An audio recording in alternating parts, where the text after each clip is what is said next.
Alright, streams public. Live with, I assume, what's going to be the last of Michiru's Route, because Fizz has told me the choice is coming up in the chapter I'm currently on. As in the one after Michiru's backstory was, like, I guess sort of fully revealed.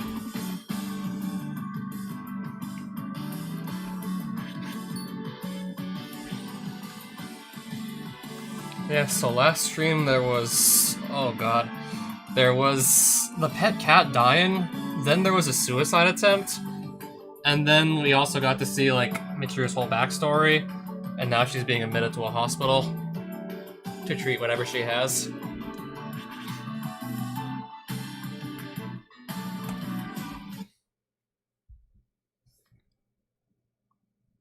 Alright, so I don't know, if it wasn't so intense the last stream, if last stream wasn't so intense with Grisaia, I probably would have just been playing GT tonight, but if I can just finish off Michiru's Route right now, then by all means.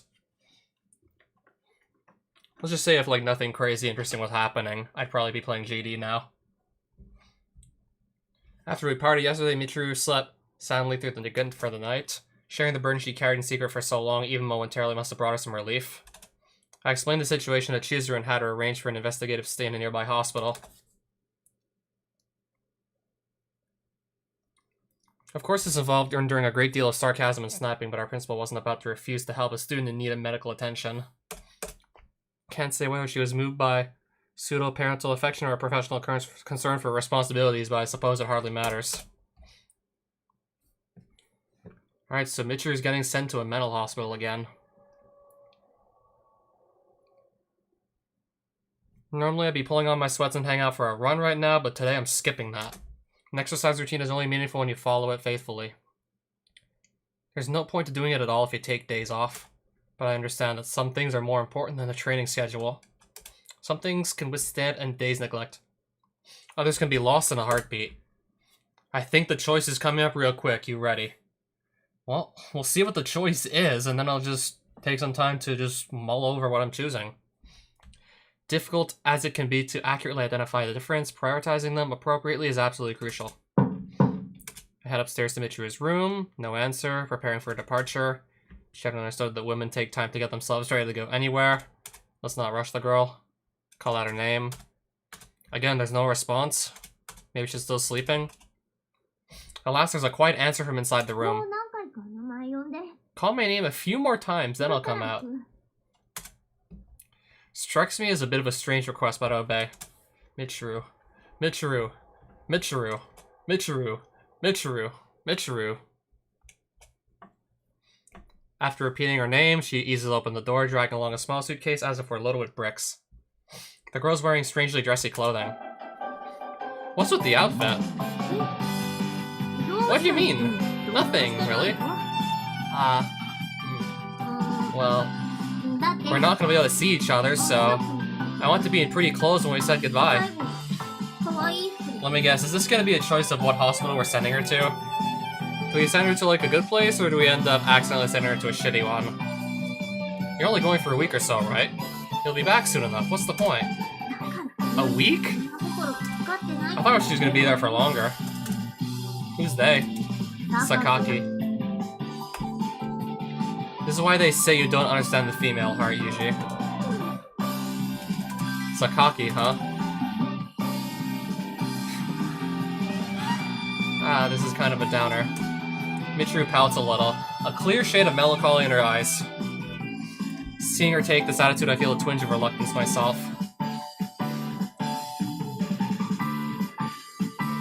Oh, so you have to just take a derivative of that, so square root of x plus 1. I wonder if you maybe have to do substitution there, perhaps.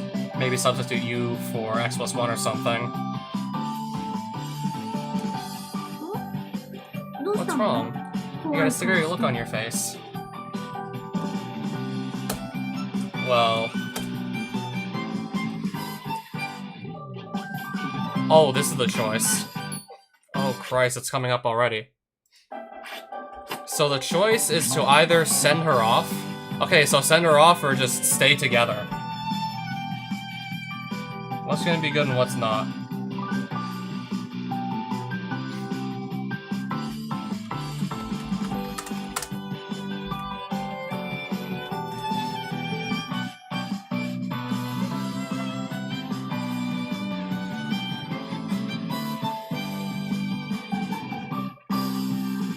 differentiating with respect to X by using the chain rule. I'm looking this up right now for curiosity.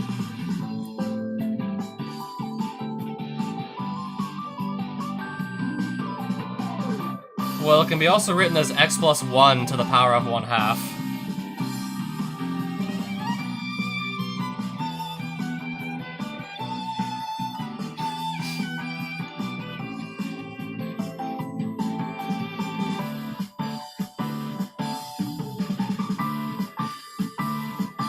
Using chain rule as follows.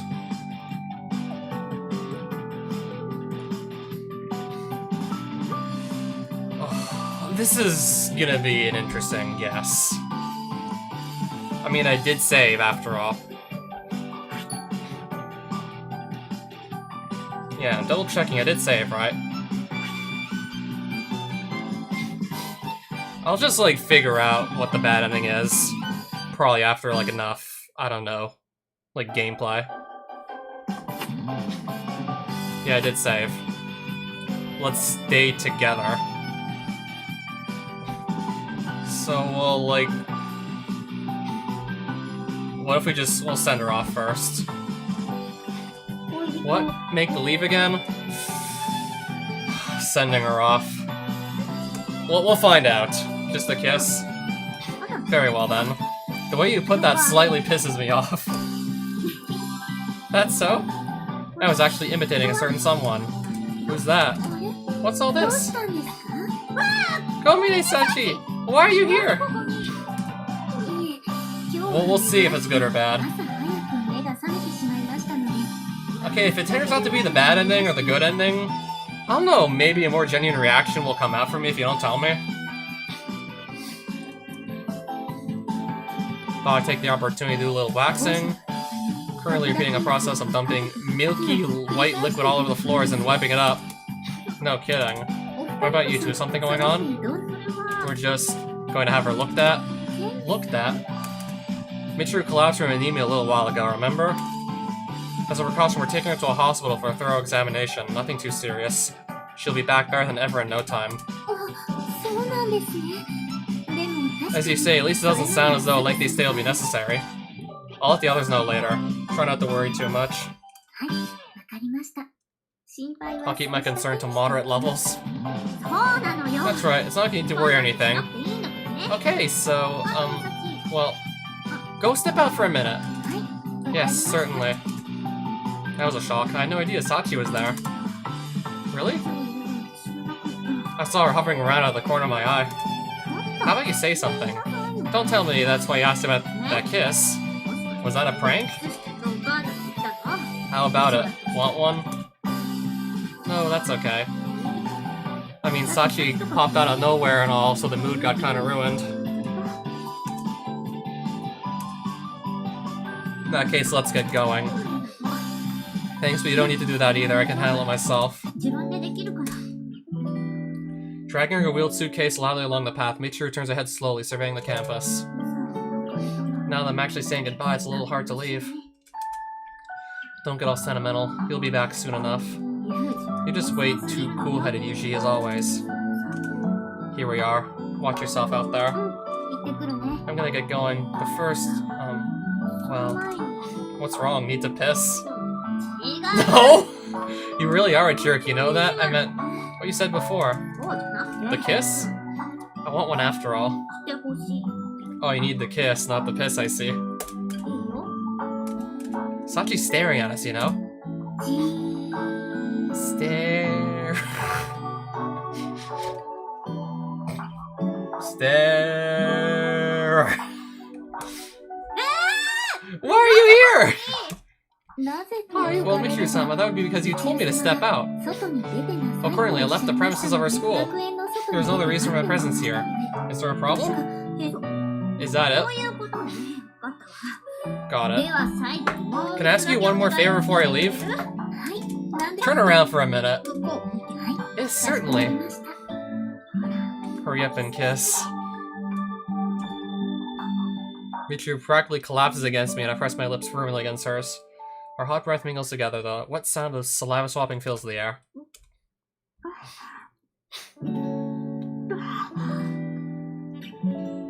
Well, Well, apparently she said it, but yeah, that wouldn't make sense, you're right.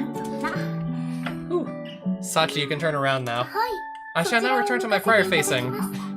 Michiru's cheeks are slightly red, but Sachi gives no outward indication of curiosity or suspicion.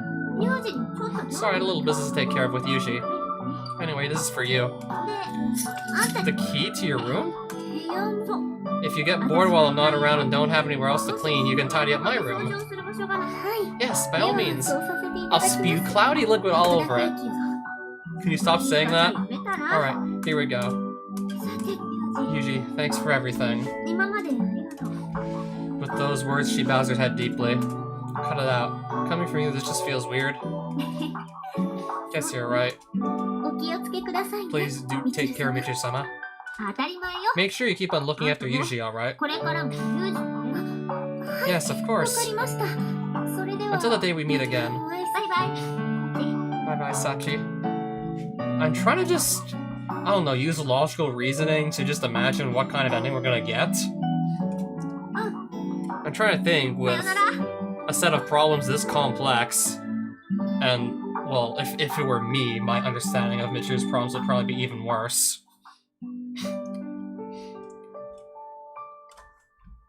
So I would just send her to professional help first, as opposed to the other option.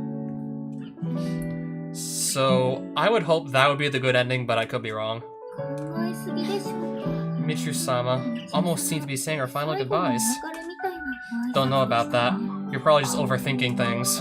I tried to reassure Sachi, but the fact of the matter is I'm in agreement with her observation. Michiru left as though never expecting to see us again.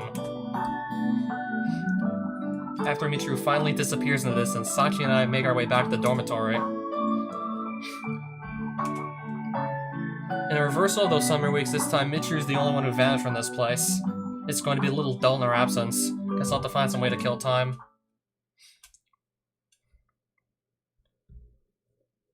I ended up taking on the role of explaining Michiru's 1 week absence from the dorm to our classmates.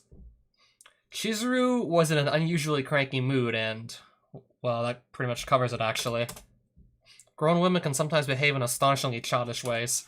Life would probably be a little easier and less aggravating, if not for this aspect of female psychology.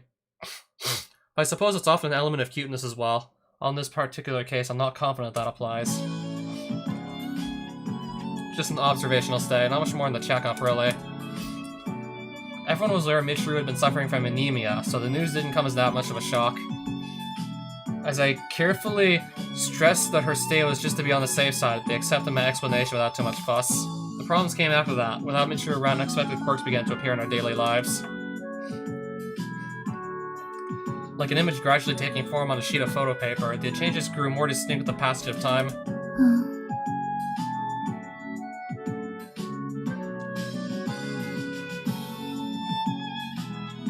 I don't know if you need to take limits personally to solve that. I remember not needing to use limits to solve it. Just using derivative rules. Unless chain rule maybe wasn't covered in your course yet. Hold on a minute. Hear me out after all. You really don't know how to be honest with yourself, do you?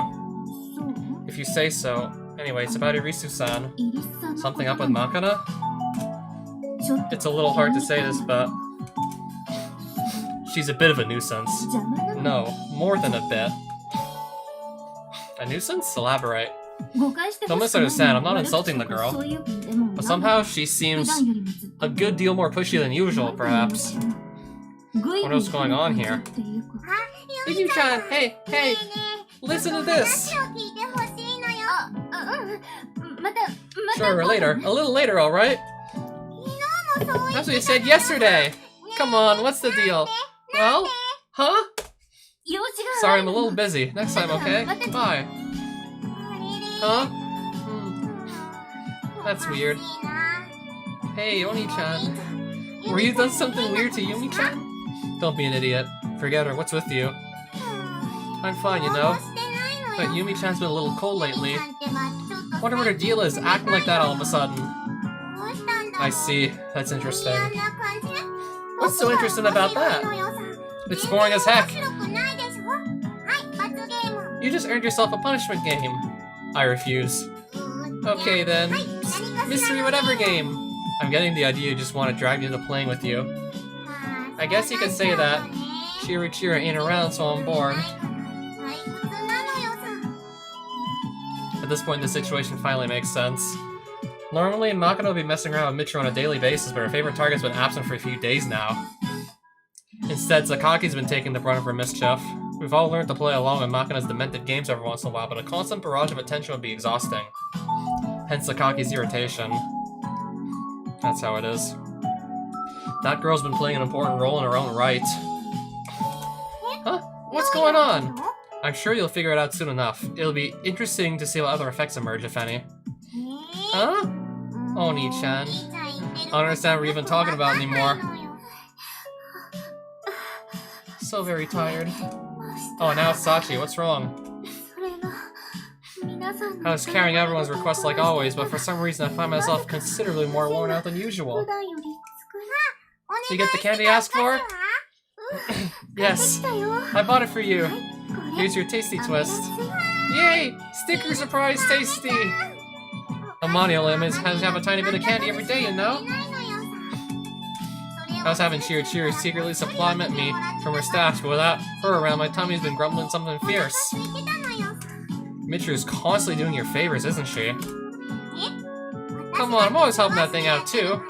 It's all good. Not referring to her as a thing might be a step in the right direction. Come to think of it, when Michiru-sama requests something, she'll often give me information about where the items on my list are being sold.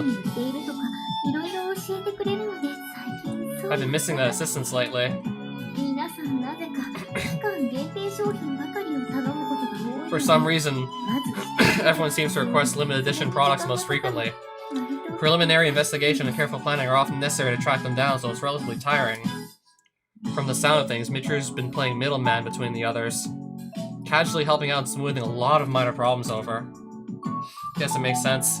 Sachi has so many choices the school's made that it'd have to get stressful without a little assistance.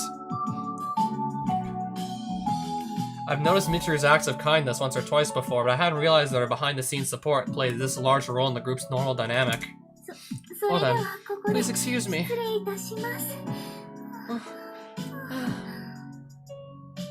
Sachin looks hella worn out. Mmm, tasty. Tasty's hella tasty. What's wrong, Anamani? I had Sachin buy some stuff for me, but this isn't quite what I asked for. Gonna have her take it back? No, I mean, Sachin has a really strong sense of responsibility, you know? A little too strong, frankly. It's a little hard to point out her mistakes or whatever. Guess you got a point there. What a pain in the ass. If Michiru was around, I could probably just swap with her, but... So not having Chirichiro around sucks for you too, Amani? I don't know, it's just a little... Yeah, I guess it kinda sucks. I see. Her over-the-top tsundere act tends to draw all the attention, but the girl's surprisingly helpful with the little things. Come on, it's gotta be a coincidence. I mean, Chirichiro's sorta... an idiot, you know? I wouldn't deny she's naive at times. What's all this? I thought Yuji and Michiru were getting friendlier lately. Is something going on with you two?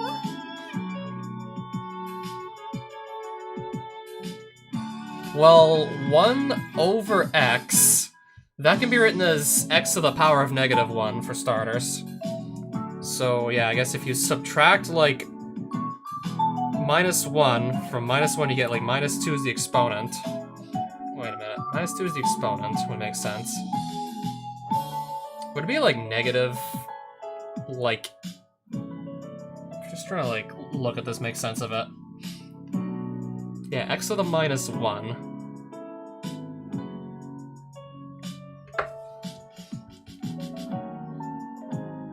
Yeah, I'm trying to just, like, make sense of this quickly. So -1 and then -1? So would it be, like, maybe negative x to the power of -2 or something? That's my guess. Would it be a tease? Right, so is this like the week after?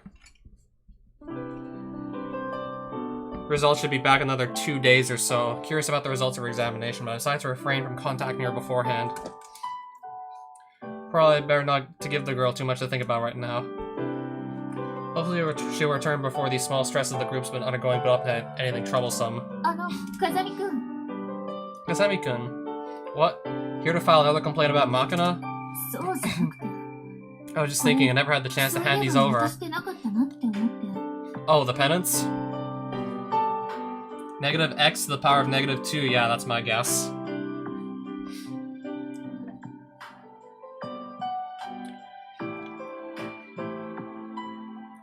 Alright, so minus 1 over x to the power of 2, I guess it could also be written that way. Yeah, it can be written both ways, I'm pretty sure. That's right, I didn't want to give them to her myself, but I couldn't quite find the right moment. You seem to be getting along with her lately, so I thought you might be able to pass them on for me. Understood, I'll pass them on. Can I just tell her they're souvenirs from Sakaki? Well, yes. Not that you really have to. If I hand her 6 pence without saying a word, she'll probably just be confused. True. Yes, that would be fine. Alright, thank you. Huh? I'm expressing gratitude on Michiru's behalf. Thanks for the souvenirs. Okay. Sure.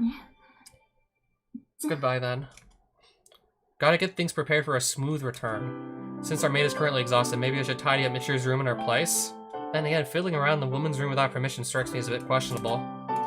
Also, to be honest, it would be pretty damn embarrassing if anyone noticed me doing it.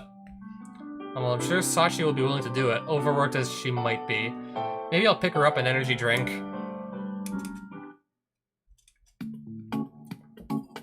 Our routines may have been disrupted by Michiru's absence, but I haven't been neglecting my training. Running through nature every morning gives you an intimate understanding of the passing of seasons. In these last few days, the air rushing past me has carried a smell suggestive of the imminent end of summer. Having finished my daily marathon, I took a quick shower in my room. Michiru should be back tomorrow, but if it doesn't feel particularly real yet.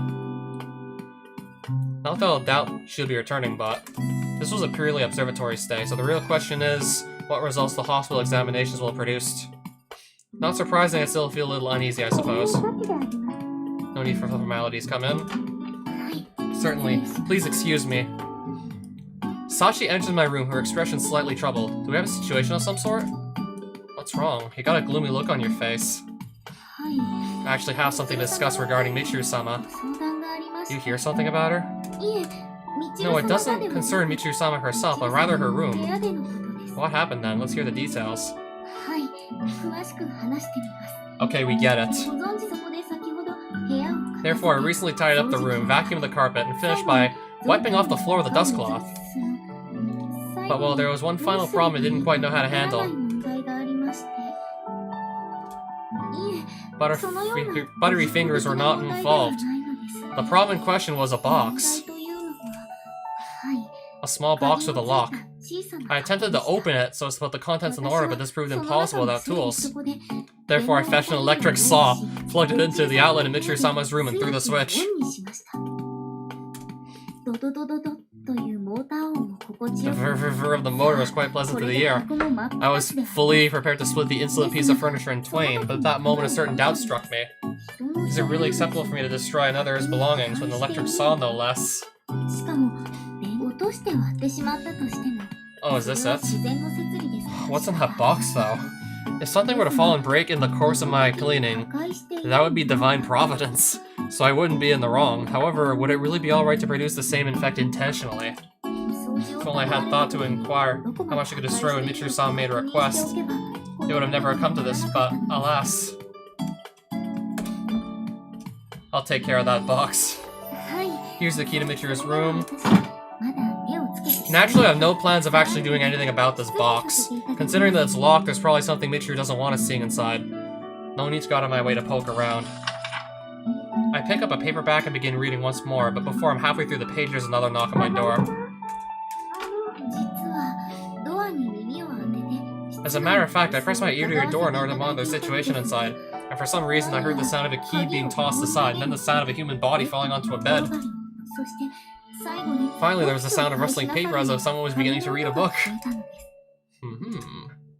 I'm sure this is a simple misunderstanding on my part. Surely wouldn't think it's not like I have to worry about one little box, Kazami-san.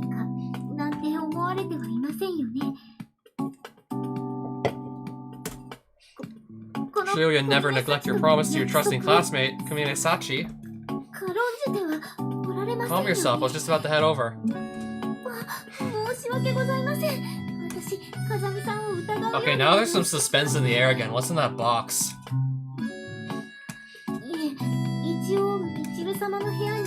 Maintaining my vigilance until you leave, just to be on the safe side. My mission isn't complete until that final box is taken care of.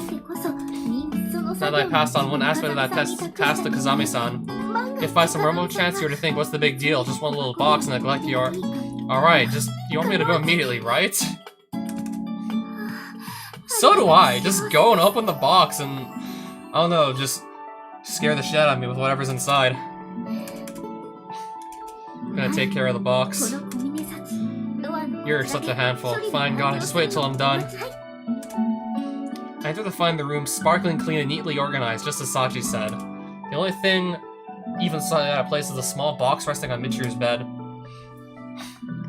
It's an unassuming, simple little wooden chest, but notably solid and sturdy. You could imagine a pirate stashing treasure in this thing. Probably a handmade product from some local general store. Seems fairly well worn from years of use. Sachi, are you still out there? She's clearly hovering just outside, waiting for me to deal with the box. Feels like I gotten roped into an explosive ordnance disposal detail. Taking the box in my hands, I begin to fiddle around idly with the lock. You absolutely determined to have me look inside this thing? I think that would be best. After all, I was entrusted with the cleaning of this room. It may only be a small box, but to neglect it would be to neglect my... Alright, just hold on a minute. I'm naturally a bit reluctant to open Michiru's private property without her approval. That said, I can't stand around here all day. Have to think up some excuse and persuade Sachi. Sachi, my friend, where'd you find this? It was sitting on top of the desk, I believe. I see. If she didn't hide the thing, does that mean she doesn't particularly mind if someone looks inside? Tricky judgment call. Crap, I was just playing around with the box absent-mindedly. But I seem to have gotten the thing open without even realizing it. Curse my instinctive kleptomania. What route will you do next, or have I not decided yet? I'll probably have plenty of time to decide after Michiru's route is done. And even then, I don't know if I'll finish, like, both bad and good endings in one stream. I've opened the thing by accident with... Let's see. Guess it hardly matters now that I've opened it. May as well take a look. To be honest, I'm a little curious myself, and I've half convinced myself of the dubious theory that the girl actually wanted someone to look inside. Whatever my excuse, I open Michiru's box and peer inside. What's this? Is something the matter? Sorry, but be quiet for a second. There are several small notebooks and a number of photographs inside. The majority of the pictures seem to have been taken before I arrived at the school. Mainly casual snapshots and group photos featuring Michiru's classmates. But in each and every one, Michiru's face has been cut out of the image. The rest is left intact, removing only herself from the world, but preserving the others carefully. I thoroughly examined the photographs one by one. There's a shot of Michiru sandwiched between Maka and Amane. Michiru leaning against a slightly embarrassed Sakaki. Michiru having her shoulders massaged by Sachi. In every case, Michiru's face alone is precisely snipped out with scissors. At a glimpse, these all appear to have been taken in happy moments, but that's probably exactly why she did this. Michiru must have felt that she didn't belong there. The girl must have been unable to accept the presence of her false self in these happy scenes. Notebooks are filled with memos written in small characters. Notes on the performance she's been putting on in the school. There are also extensive itemized lists concerning Sakaki, Amane, Makina, and Sachi's likes and dislikes. Notes on what makes them upset and happy, clearly accumulated through trial and error. Seems pretty clear that the girl was using this as a reference for many small acts of kindness. That girl, my honest thoughts slip out of my mouth against my will, is an idiot.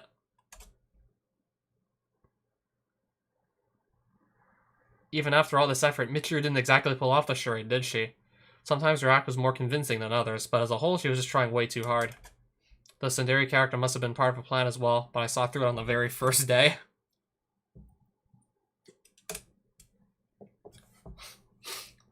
And of course, everyone else also knows that's not her true nature.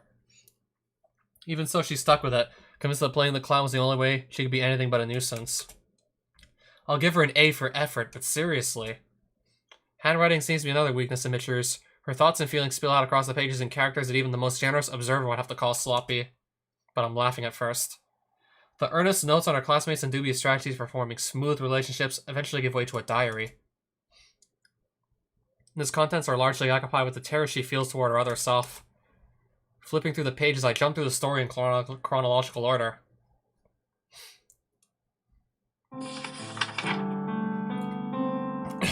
May 15th. My heart started hurting again today. I thought I was used to it by now, but the pain gets so strong it feels like my body's going to burst. When bad things like this happen, all I want to do is run away from reality. The world's scary. Still, I've got to live in it. I don't think I can possibly be any real use to anyone. But I don't want to be a nuisance either. I don't want any more gaps in my memory. It's really scary. I'm really scared that one day I'm not going to be myself anymore. May 19th? I was just talking with everybody when I sort of blacked out for a second, or I thought it was a second. Apparently a fairly long time passed. It didn't really seem like anything went wrong this time, but I'm scared like something like before will happen again. Gotta take my medicine to make sure it doesn't. Gotta make sure I don't stop being me. June 2nd? A guy transferred into this school today. He seems to be suspicious about my personality. Gotta do a better job. That guy's Yuji, right? Yep, I don't really get him. Yuji. Can't figure him out. Is he angry all the time or what? Hope he doesn't hate me or anything. I'm not so good with smart people. They tend to look down on me. But it kind of feels like Yuji's looking down on everyone, not just me. I don't really get it. 6 days later. Losing my memories usually means something bad, but today a nice thing happened. I don't remember how, but I found a cat near the sea. A small black guy with squishy little pink pads on his feet. He was really cute. Will they get mad at me if I feed him? The cat was friendly today. It made me happy. Did you like the cheese-flavored fish paste I gave him? I'll try wonton next time, but I know I shouldn't get too friendly either. If the cat leaves me, I feel really lonely. I don't know what I'd do if he goes away.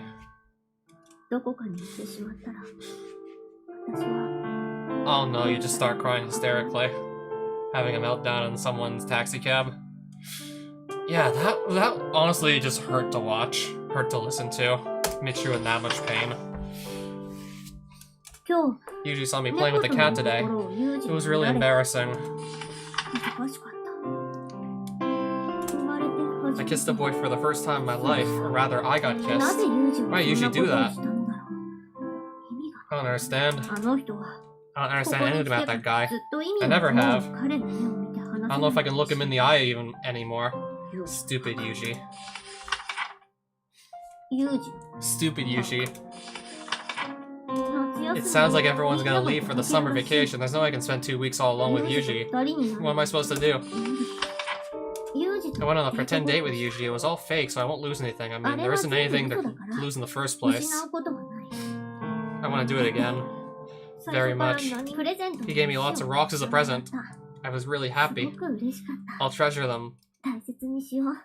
Oh, she was happy about the rocks, really. We gave the cat a name. Meow Meow. Kind of weird name, but a special one. Is he really gonna be okay? Maybe he'll run off somewhere now. I'm really scared of that. The others came back. I'm happy, but it's kind of scary too. Yuji doesn't just belong to me anymore. Of course, we were just playing make-believe all along, so it's okay. It's fun to have everyone here again, but it's a little painful too. My heart hurts. It's all weird. This isn't good. It's not good. Not at all. There's another me. A me who isn't me. Hey, are you reading this too? Where are you? August 16th. Yamel's gone. I knew it. I knew he'd leave me. I feel terrible. It's like there's a thick fog inside my head. Maybe I don't belong here anymore. You can do better, right? Much, much better. I'm sure of it. Please, I can't do this anymore. You take over. Please. Today I got Yuji to sleep with me. It made me really happy, so then I told Yuji everything. I told him about you, told him lots and lots of things. What did you think of that? I was really happy, but also scared. I was afraid he might hate me. Tomorrow I'm going to the hospital, and I think this is it for me. I have my memories with Yuji now, and that's a good enough ending. I want to just disappear.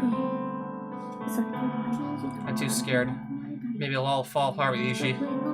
Maybe someday I'll have to say goodbye to everyone at school, and I can't take anymore. I just couldn't endure anything like that again. So I'm just going to end it now, okay? Please, answer me. I hated you a lot at first. I thought you were a terrible person, but I was wrong, wasn't I? So maybe you could do me a little favor, just this once? I'm begging you. Answer me. August 21st. It's a pleasure to meet you. I never expected I need to convey my feelings to you this way, but here we are. First of all, I want to apologize for using your body without your knowledge, but believe my intentions are good. I know how hard you were trying and how much you were suffering, and I tried to help you out. I'm sorry it didn't work out that way. I want to become your best friend.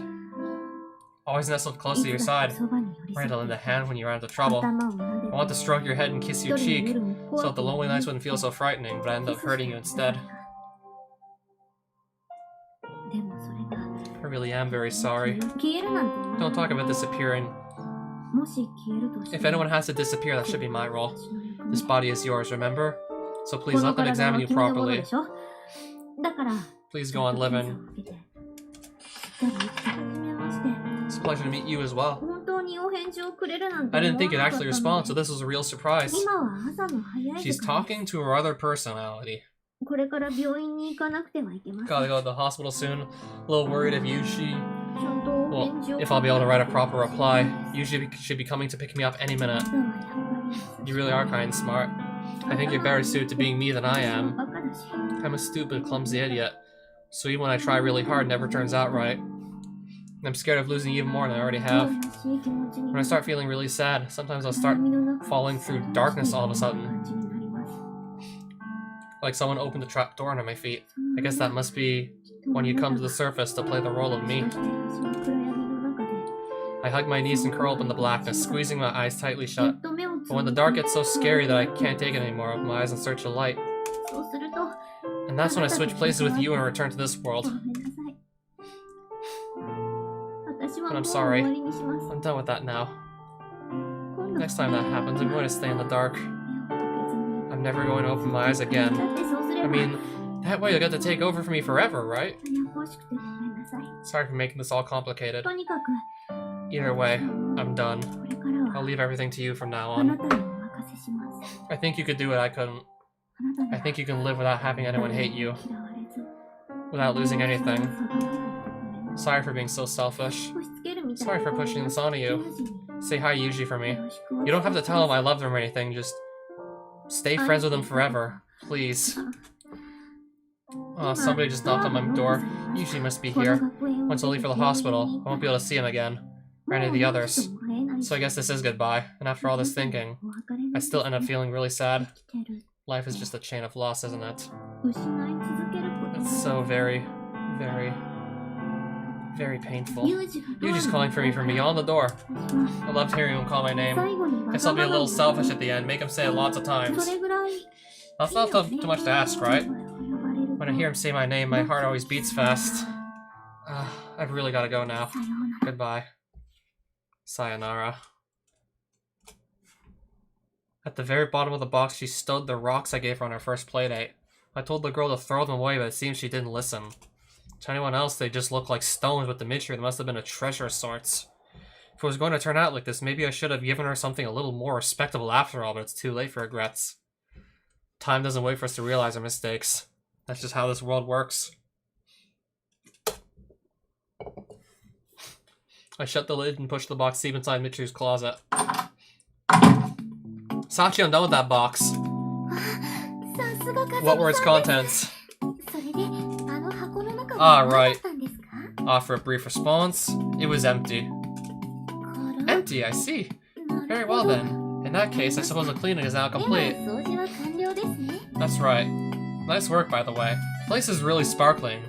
Michiru will definitely be overjoyed when she gets back. I only fulfilled my duties as normal, but I'd be very happy indeed if this place were to please Michiru-sama. I can't wait for tomorrow. Hope tomorrow gets here quickly. I lean against Michiru's door and heave a leaden sigh.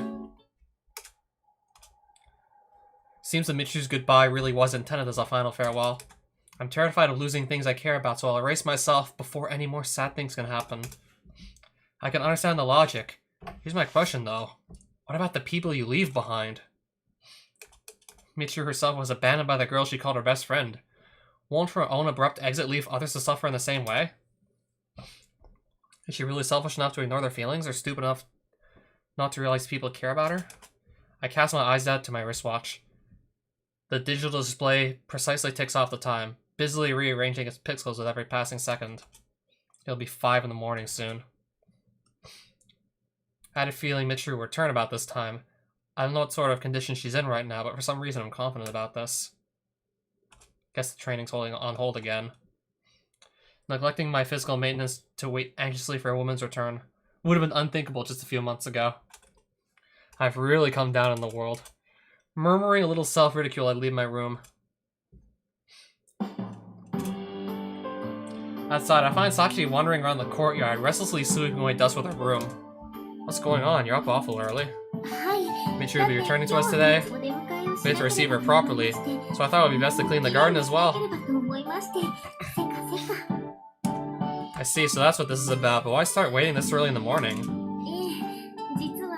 Didn't know exactly when she returned, so it would be on a safe side I began waiting at 3 in the morning. Holy shit, Sachi.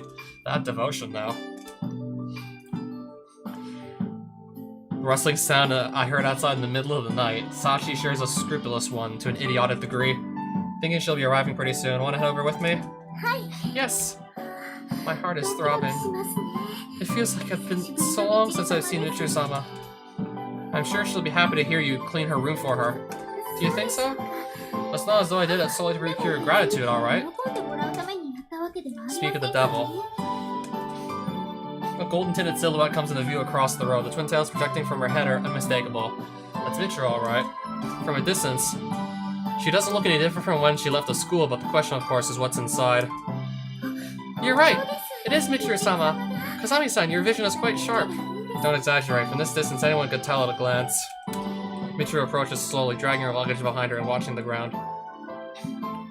After finally reaching us, she comes to an abrupt halt.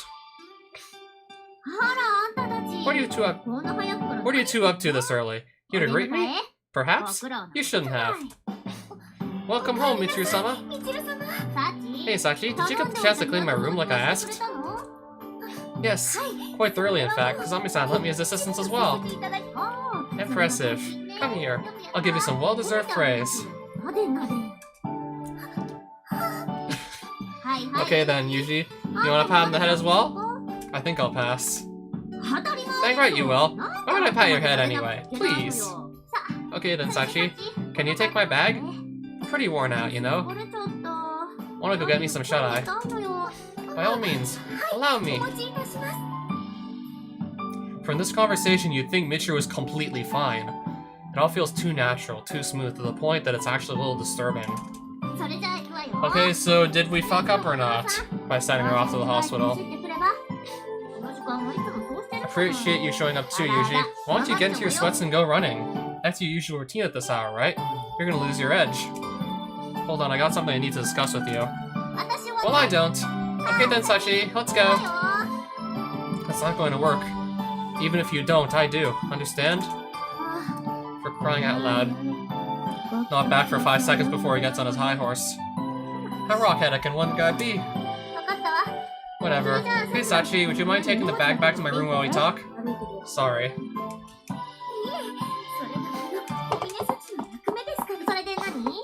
Well, what is it? If you got something to ask me, let's get it over with pronto. I wasn't kidding, I really am tired. I'll get right to the point. You're the other Michiru, aren't you? What? Where's this coming from? Sorry, I don't follow. Are you feeling alright? Maybe it got so lonely without me that you lost touch with reality? Spare me the games. I'm asking you a serious question, or is dodging around like that what passes for honesty in your book? Huh? But I seriously don't get it. I mean, what? Why are you mad? I'm not mad, woman.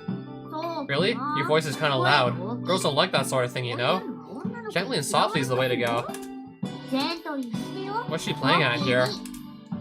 What were the results of your medical examination? In that case, I'll give you an answer. There were no problems whatsoever. I mean, obviously. That's why I'm back. They said I was badly stressed, but that's just part of modern life, right? So it's all good. Are we done now? I suppose we are. Go back to your room and get some rest. I'll see you later, Yuji-kun. Yuji-kun, is it? I did have something to tell you as well. You already said your final goodbyes, right? Surely you can figure out the rest. She's sunk deep, deep down the dark, and she's not coming back to the surface again. That's just how it is. It was her decision to make, and you can't do anything about it. Don't even give her more trouble than you already have, alright? I put away your luggage. I'll be right there. Not to worry, Yuji-kun. I'll keep you company if you get lonely. With a wink, the girl turns on her heel and enters the dorm. I'm left behind by myself. Unspoken words and unexpressed emotions stewing around inside me with no outlet. Michiru once struggled to tell me how it felt to wake up and find everything wrapped up neatly without her knowledge. I think I can sort of understand now. I was concerned about Michiru in my way, but before I had the chance to take action, everything's been settled. A solution methodically arranged along rigid lines, like a carefully built tower of cards I'm not even allowed to touch. Girl was right about one thing, might as well run, have to keep up the routine. Maintain your pace, play with the established rules, swim with the current. That's the only way to make progress. But right now, Michiru is refusing to accept the most fundamental rules of the world. I'm going to need to take action of some sort. But before that, I'll run. Sometimes you think better when you're moving. Normally I change clothes first, but today I set off in my school uniform. Oh, still more of... Yeah, there's still more of this ending, whichever one it is. They were encouraged by the dramatic improvement in her mood. Nobody seems to have caught on to the fundamental change that's taken place deep inside her. But as the true Michiru's absence stretches into days, some of her friends seem to be vaguely beginning to sense her subtle transformation. Something I kind of wanted to ask you about. Go ahead, I'll answer it if I can. It's about Michiru. Don't you think she's been a little weird lately? How do you mean? Don't know how exactly to put this, but she's kind of weird. I mean, she was weird in the first place, but it's like a different kind of weird? I don't know. Something about her seems strange to you? Yeah, it does. You haven't noticed anything weird about her, Oni-chan? Well, tricky question, but I don't think it's anything you need to worry about. I can't help it, you know? This is really bugging me. I'm thinking too much. My head's going in circles. Gotta take a break before my solar plexus starts wumbling. You do that. I don't have the slightest idea what a wumbling solar plexus might indicate. Probably just mashing together words she picked up somewhere at random again. In any case, it's clear the Machina started to notice the change in her friend. Last time I had a face-to-face conversation with Michiru was the morning I welcomed her home from the hospital with Sachi.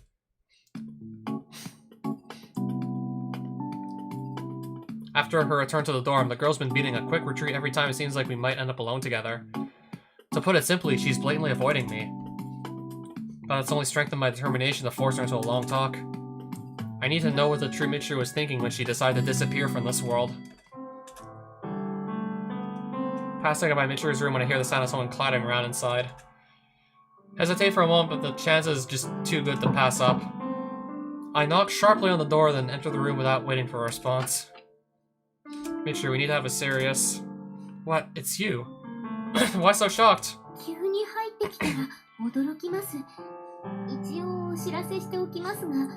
I believe such a sudden entrance is inherently rather shocking. Just to be on the safe side, I will state for the record that I do get surprised like anyone else. More importantly, what's wrong, Kazami-san? Did you have some business in Michiru's room? Just a minor errand, so what are you doing in here? Cleaning. Room is sparkling, you see? All that's left now is this box. With these words, Sachi produces a small, sturdy box from the other day. I reflexively reach out as if to take it from her hands, but realize halfway through just how strange that would seem. My outstretched arm, losing its purpose, surrenders to gravity and listlessly drops back to my side. Is something the matter? Not really, but are you really determined to look inside this thing? Why wouldn't I? I mean, it's empty, isn't it? Surely there's no reason not to open it and clean the inside. I guess I did say that. Yes, that you did. Since you unlocked it as well, cleaning the inside shouldn't present... Unlocked? What? A glance confirms that the box is indeed unsecured. I'm sure I locked it after nosing around inside the other day. Why would it be... I instinctively reach out again in reaction to the strange sight, but this time my timing's bad. I bump Sachi's arm just as he's shifting the box in her hand, and the jolt sends the small chest tumbling to the floor below. Oh fuck, it broke. I do apologize. No, I'm sorry. That was my fault.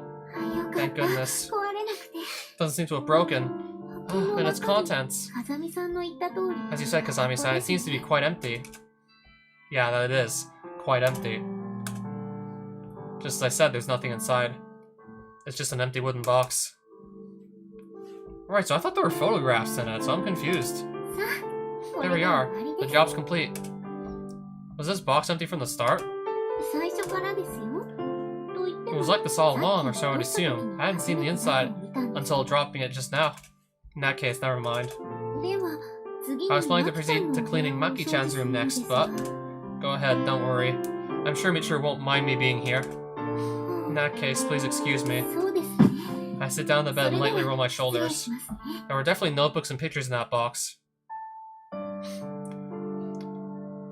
Their disappearance has to mean that the current Michiru disposed of them after a return. Honestly, guess it's about time I did something here. Whoa. That was a surprise. That's my line. What happened to the contents of that box? Those aren't the sort of things you can throw away without permission, woman. Hold on there. I didn't throw anything away without permission. And incidentally, I don't remember you asking for the go-ahead before barging into the room. Is that not a problem in your book? Not really. You see, this is Michiru's room, not yours. Oh, really? I see. With those words, Michiru throws herself down the bed next to me. Seemingly indifferent to the concept of personal space, she sells it extremely close. Look. You seem to be trying to make me into the bad guy here, but that's just not how it is. The girl peers in my space as she speaks. Her expression's serious. I didn't say you're to blame. But the way you're looking at me says it all. I'm kind of hurt, to be honest. I mean, it's not like I'm in control of this body because I want to be. Do you understand that? Yes, I know that much. How nice for you. You really are a knowledgeable one, aren't you? Amazing. But you know, there are plenty of things you don't understand. What happens when you die? Nobody knows for sure. I don't have a clue myself. And you, my friend, can't figure out the true feelings of a single little girl. Practically the same as knowing nothing at all. She has a point. What exactly happened to Michiru? I have my theories, but don't know anything for a fact. Right, I'm sorry. Please tell me what's going on. It's a little unsettling to hear you actually apologize all of a sudden. Alright then, I'll explain. At the hospital, the girl told me she's never coming back here again. I tried to talk her out of it. I mean, this body belongs to her, but her decision didn't change. Never coming back again?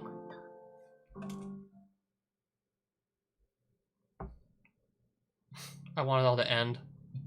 This world is just too sad. Why do people die? Why do we have to leave each other? Nobody can give me a good answer. I'm the most worthless person in this world. So why do I have to force myself to go on living this pathetic, miserable little life? It wouldn't be so bad if I was just inferior to everybody else, but not even the best me inside of me. It's really painful, really sad. What's the point of my existence? Nobody's telling me.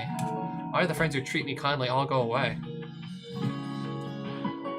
So should I maybe just simply not send her off? Was this the bad ending? Why did the friends who treat me kindly all go away? Why do I have to say goodbye to the people I love? Everybody else is just turning a blind eye to the fact that it all ends. They're telling themselves comfortable lies. That's how they get through the day. I don't want to be in a world like that. It's scary. Really, really scary. But are you really alright with just giving up? This is your body. Your life. I know. I don't think I can keep this up any longer. So from now on, I'll leave me to you. I'm sure you can pull it off a lot better than I ever did. It would have never come to this if I'd done a halfway decent job of covering for you. No, there's nothing to be sorry for. This is all my fault. It's all because I'm stupid. And useless. And meaningless. Okay. Good night, sweet dreams. Just tell me if you change your mind, alright? Anytime is fine. It's fine. This is it. I'm done.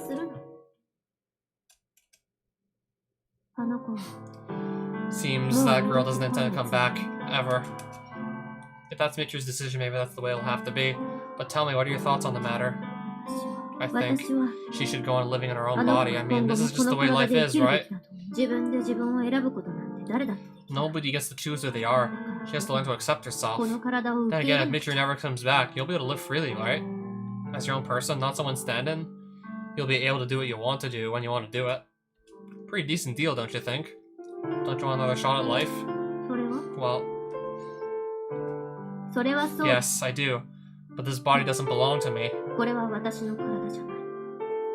Overcoming her moment of hesitation, the girl delivers her answer in a resolute tone. In other words, you want to respect Michiru's wishes first and foremost? Yes, that about covers it. No matter what they mean for you, or for that body? What are you talking about? Just answer the question. You really believe that what Michiru wants should take precedence, correct? Yes. Alright then. I slap my hands together smartly. Now I can get started. Wounds of the heart aren't the kind of injury someone else can patch up for you in an afternoon. Only the person suffering can ever really understand how deep their wounds are, which means at the end of the day, they've got to be the one who figures out how to heal them. In other words, I'm not going to tell Michiru to live or come on out of there because I say so. I need to know her real feelings first, and I need your cooperation to make that possible. Alright. When deployed in the battlefield far from their homeland, spending weeks in the field listening to bombs all day and night, the majority of people can't stay in a normal state of mind. Some lose control over their bladders. Some obsessively count the amount of bullets they've used over and over again. Some start ranting and thrashing around in the middle of the night. All of those in their way are probably the self-defense mechanisms of human beings eager to retreat into their own minds and escape from a hellish reality. But I'm familiar with the way to hold a conversation with people like that, no matter how far gone they seem. Maybe familiar isn't the right word. I've experienced it personally. It's not exactly a pleasant memory for me. So I can't say I'm eager to do this same thing to someone else, but right now I don't have any other choice. Most important thing is to hear what Michiru herself has to say. There's no time for hesitation. I quickly set about making my preparations. A curtain and a lamp?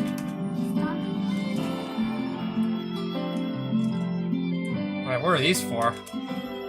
We'll be using these to get a hold of Michiru. I see. Hypnotherapy then?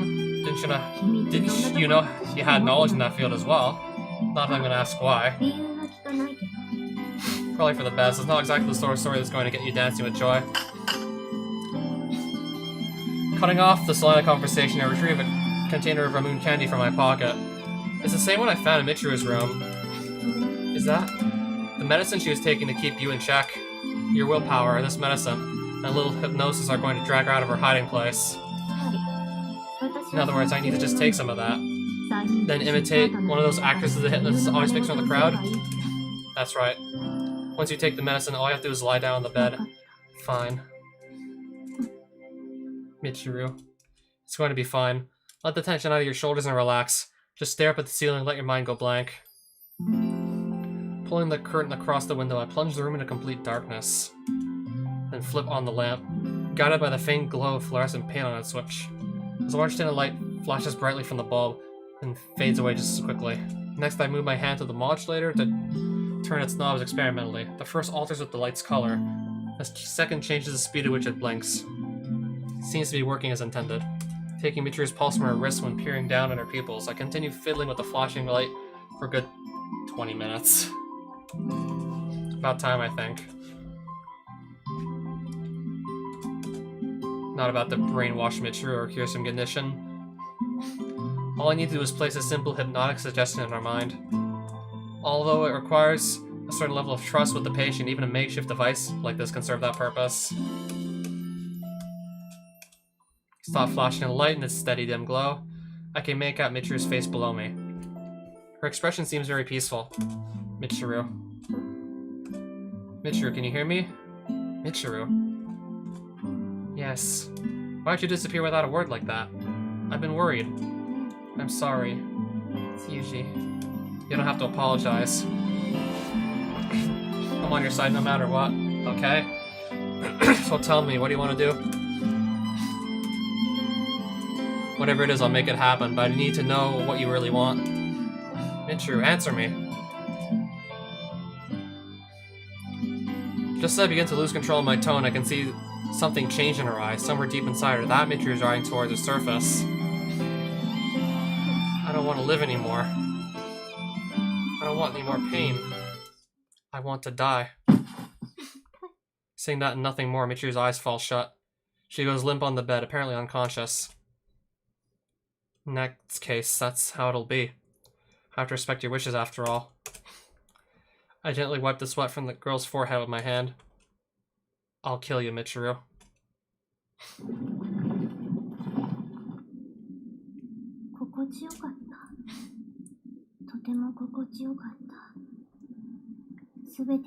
Oh, so... What, it's a mercy kill?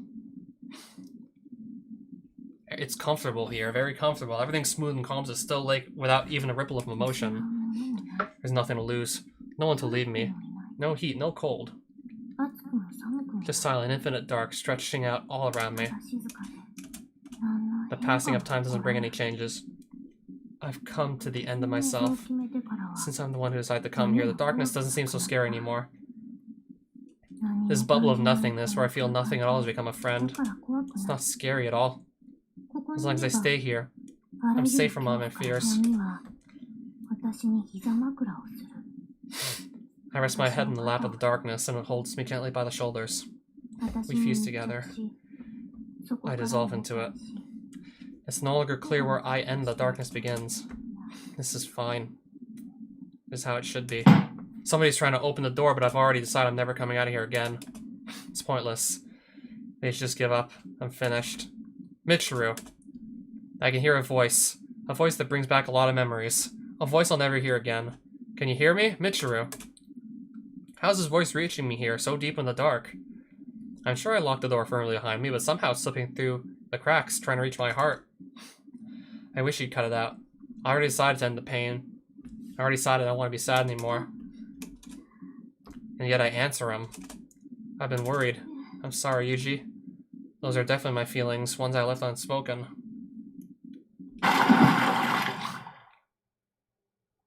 What do you want to do? He's asking what I want. Whatever it is, I'll make it happen. There's only one answer. You need to know what you really want. I don't want to live anymore. Even more than that, I don't want to be separated from Yuji. I can see his face above me. Very, very close. I'll never see him like this again. I'll never be able to touch him again. But there's nothing I can do about that now. As my consciousness slowly fades away, hear him speak to me. I'll kill you, Michiru. Being killed by the person I love, huh? Yeah, that might just be the happiest possible ending.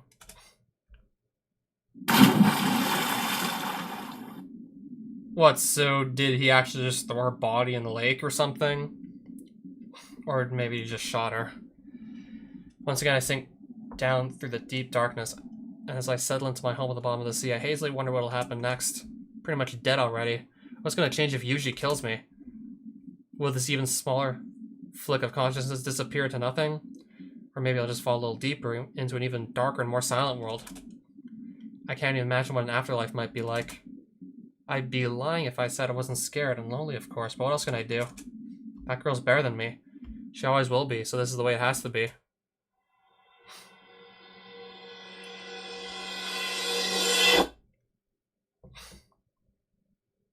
So bright. Something's happening, but I can't tell what. Once again, I'm forcibly dragged up out of the darkness.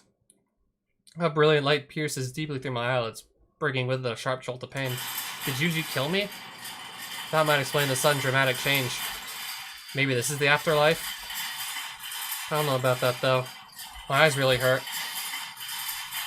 Isn't everything all peaceful after you die, or maybe still it feels like my body's being carried along inside something. I can feel the vibrations of wheels turning over the floor below. Something much more primitive. That's right, it's just like the times they carted me through the hospital hallways. But somehow this feels a lot stuffier. Wonder why this cart is so different.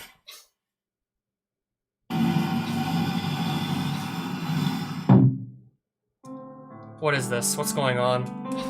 I decided never to come back to this world, but for some reason I'm still alive? Yet I can't open my eyes.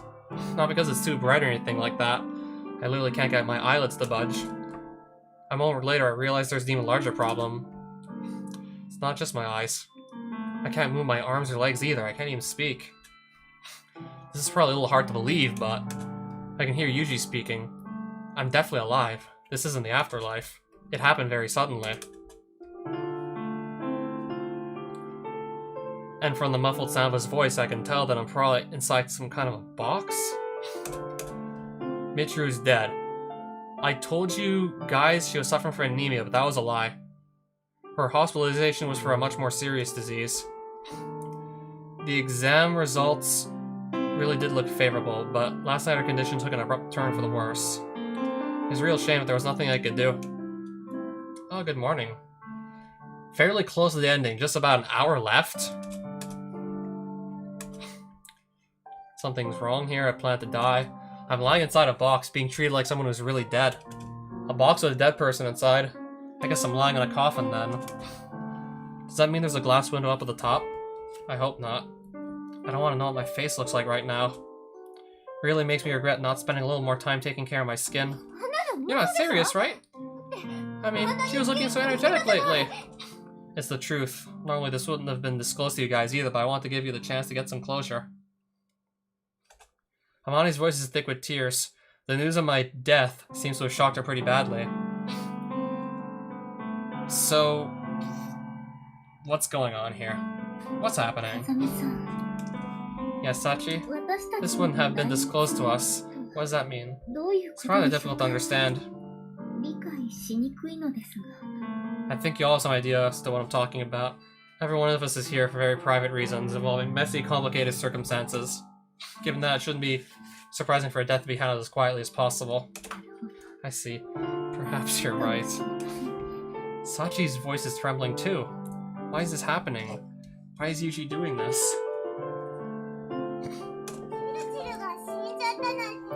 There's no way Shiro is dead. Oni-chan, this joke ain't funny. Stop it, Makina. Oh, come on. This is a load of crap. I can't believe this. It's not like I understand either, you know. This is so completely out of the blue. Everyone's getting upset. This isn't what I want to have happen. I vanish, the other me takes over, and everyone lives happily ever after. That's what I imagined. Stop it, Makina. Yelling isn't going to do any good, you know? But this isn't fair. Who said she's just going to die on us? This is messed up. It's not like I can accept this either, but there's no point in throwing a fit.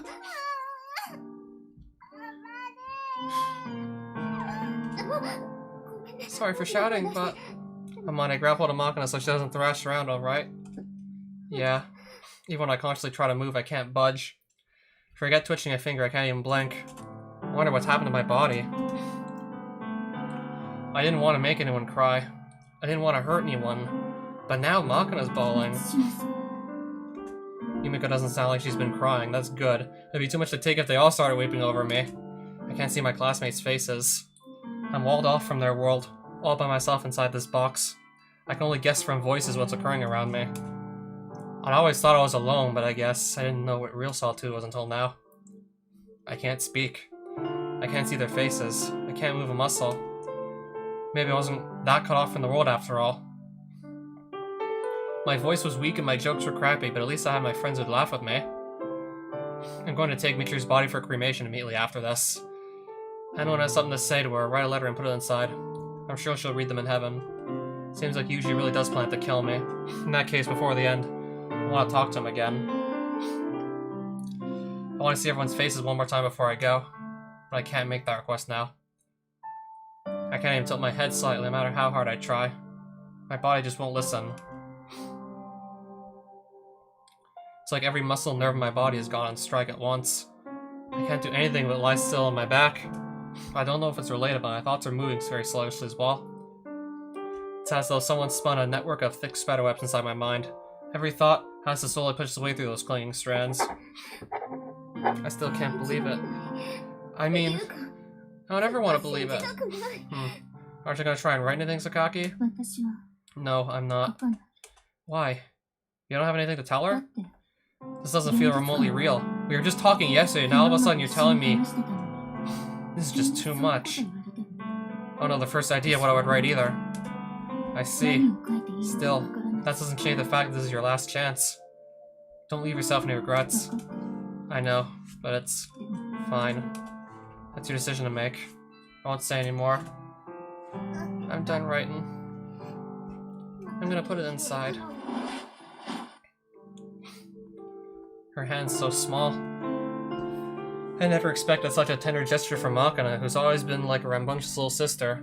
It kinda startles me. I'm done too. That's Amane's voice. I hear the side of the box creaking slightly as she leaves her letter next to me.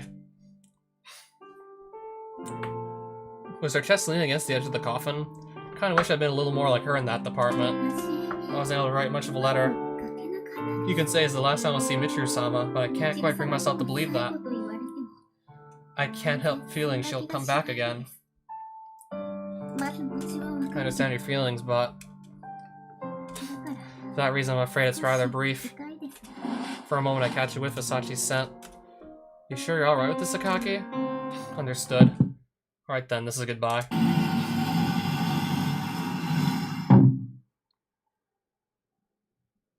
And with that I died. Enveloped in shuddering darkness, I'm carted off somewhere. Probably a crematorium, if Yuji was telling the truth. Guess I'm going to be a pile of ashes in a little while. It's a kind of shame. I won't get to read the letters everyone went out of their way to write for me, and I really did want to see their faces before the end. I want to see Yushi's face. When I was the one saying goodbye, I was able to prepare myself emotionally, but now the shoe's on the other foot, so I'm at kind of a loss.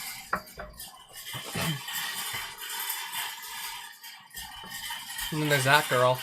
I feel bad about doing this to her. I could have just given her my body. I wonder what she's doing right now.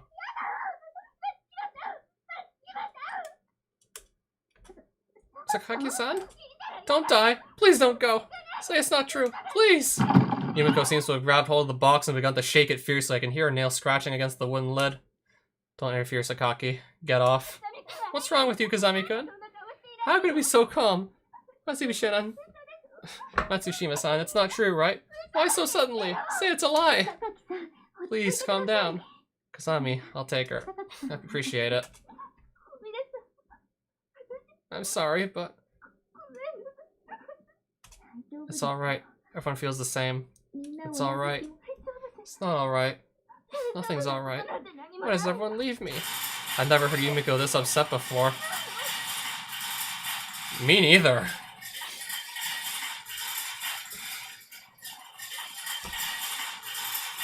That shook me because I never heard that either, to be honest.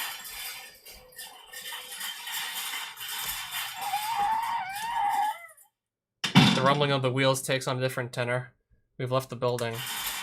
Let me tell you something, Michiru. Death isn't the end. First of all, the people you've left behind have to try and say goodbye. The idea that you can just vanish into thin air is a load of self-centered crap. I understand you want to disappear, but before you die, I expect you to go through a proper procedure. You can't wrap your life up neatly all by yourself. That's naive, irresponsible thinking. I guess Yushi's aware that I'm conscious, but no matter how hard I try to move my mouth, I can't answer him. It seems to be growing gradually more difficult to breathe. Am I going to suffocate inside this box before I get burned to death? Thought floats idly through my head like a soap bubble. Wonder if Yuji has a license. A moment later, it pops and vanishes. Since I found myself in this box, I've been thinking about a whole lot of really pointless things. This must be what it's like to be paralyzed. My body's asleep, but my mind's awake. I'm immobile, so I'm bound by hand and foot, but there's no rope wrapped around me. I'll bury you in your favorite place.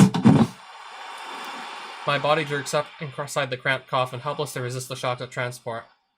Maybe this is what it feels like to be a chocolate sitting in a box of candy? You were always talking about it, weren't you? That'll be your official place of death. All that about the cremation was a lie. This was the plan from the start. Incidentally, your body can't move because of a hypnotic suggestion I gave you. Not to worry though, it won't last much longer. Another thought echoes through the coffin. The sounds of the outside world grow fainter. I don't really have any regrets, but I wish I could have seen Yushi's face at the end. And I wish I knew what my face looked like when he saw it for the last time. This is world shed for. Have yourself a nice in there. Yeah. Me.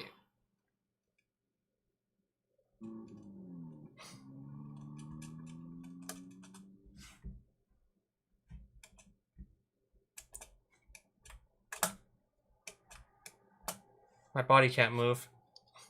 I can't speak, I can't see a thing. The inside of my head throbs painfully.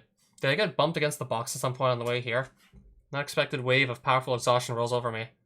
I can't even think about whether to resist before I'm dragged down to sleep. Or so I think. I mean, the darkness is just as thick whether my eyes are open or shut. I don't have any way to track the passage of time. Did I sleep for a while?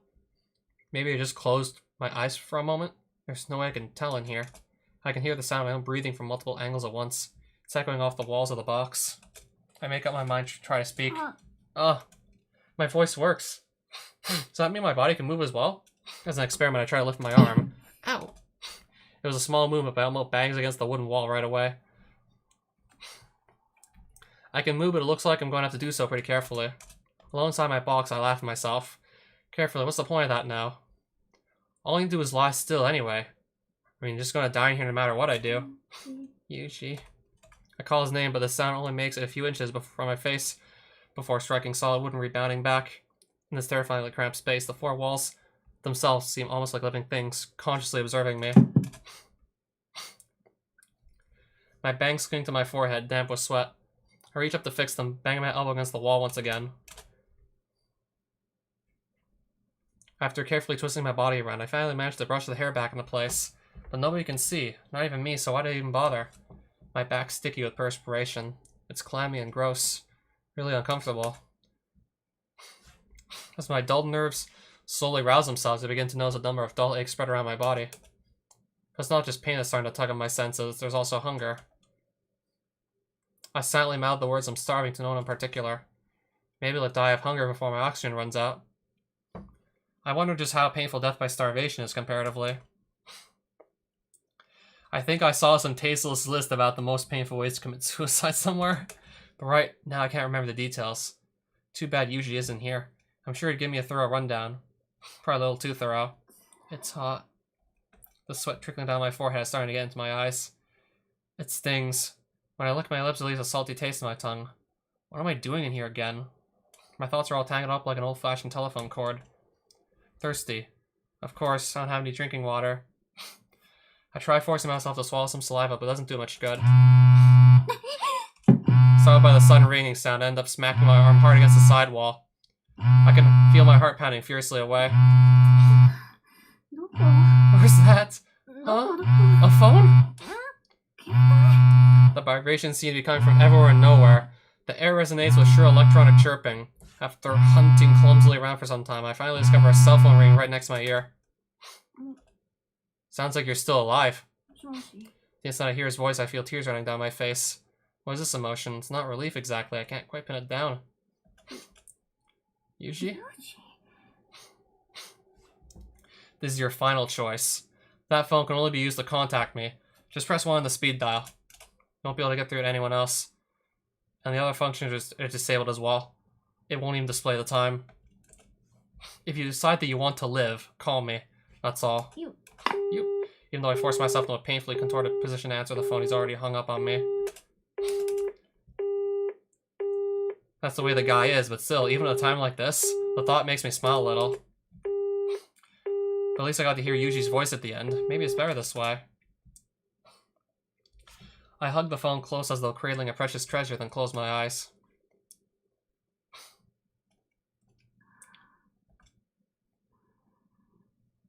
Guess I fell asleep again and instinctively flipped open the phone in my hand, but just like Yuji said, the time's not displayed. I can't even guess how long I was sleeping. I'd gotten so used to the darkness by now, the phone's LCD display seemed blindingly bright. When I turned my face to the side to escape the dazzling light, I noticed the letters everyone wrote lying next to me.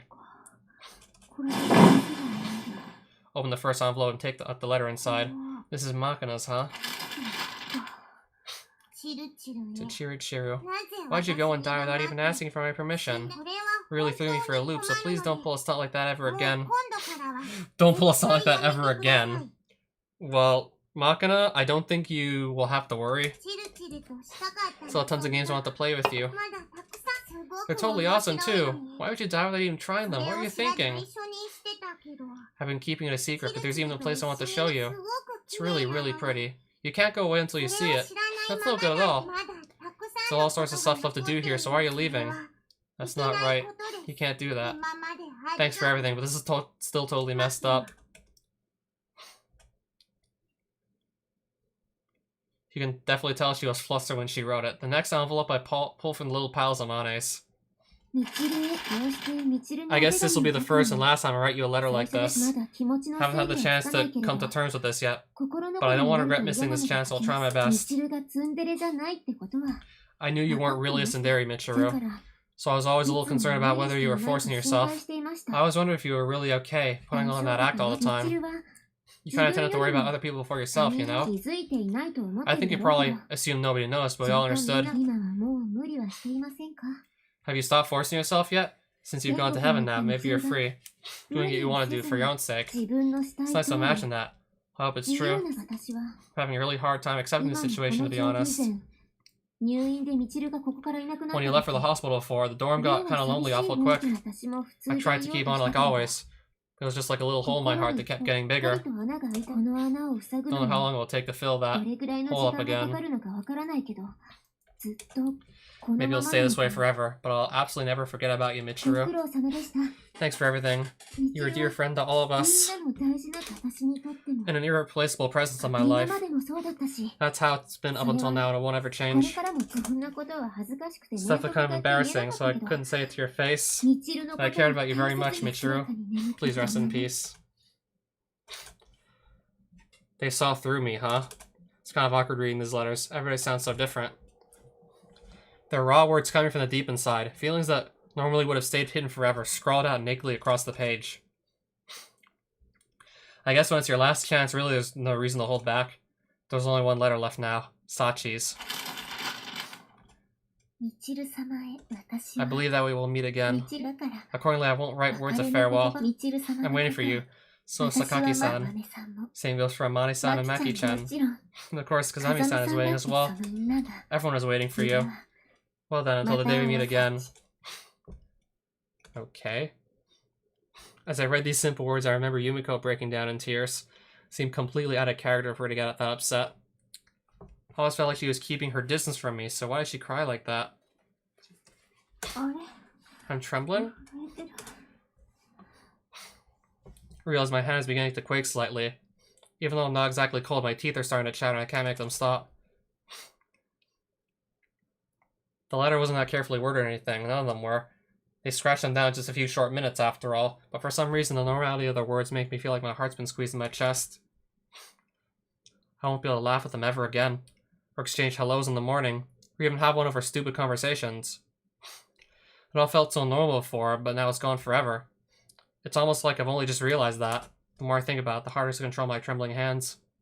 At first it was a little more than mouth fidgeting, but right now I'm shaking so hard it's almost convulsion.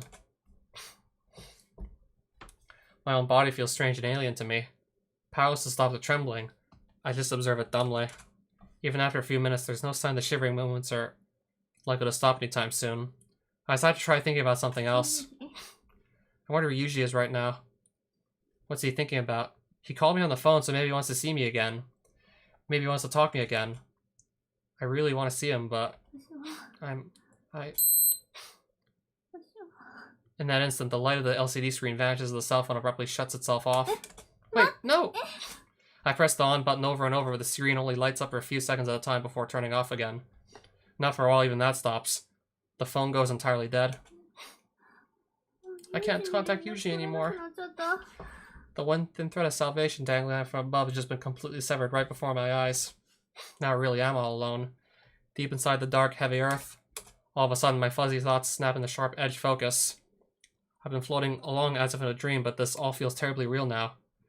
A distinct, vivid terror of death overwhelms me. I'm scared. It's so dark. I can barely move. All alone. I'm scared. I'm so scared. It's scary. Please, no! Let me out! Yuji! Yuji! My hysterical voice echoes wetly, constantly around the coffin. Some part of me didn't really understand what dying meant, but after reading everyone's letters and losing my only way to contact Yuji, it's suddenly all too real, all too clear, all too terrifying. The fears grab hold of my ankles and won't let go. I can't get out of here. I really can't. I'll never see the light again. I feel like I'm about to go crazy.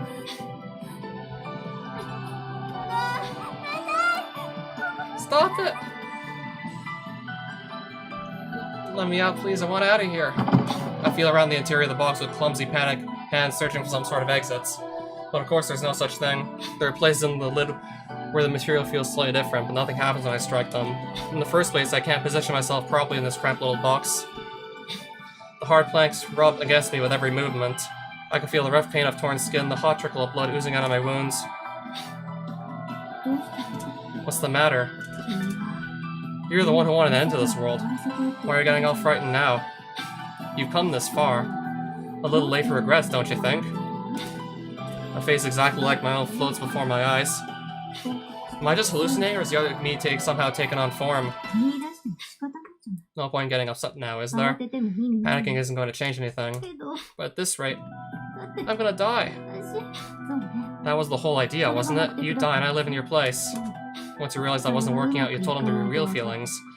You want to run away. You want to die. Now I feel like I might have been wrong. I think just dying like this might be wrong on me. I know I'm being selfish to push this on you, but please, get me out of here. I'd like nothing better, but I'm entirely powerless at the moment. All I can do is stay at your side. You're the one who has to act. I guess you're right. Yeah, I gotta do it myself.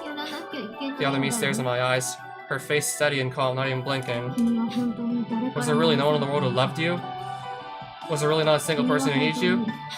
Think it over carefully. I wanted my life to continue, but all of a sudden it ended. For no reason at all. You could have kept right on living, so why are you throwing that gift aside?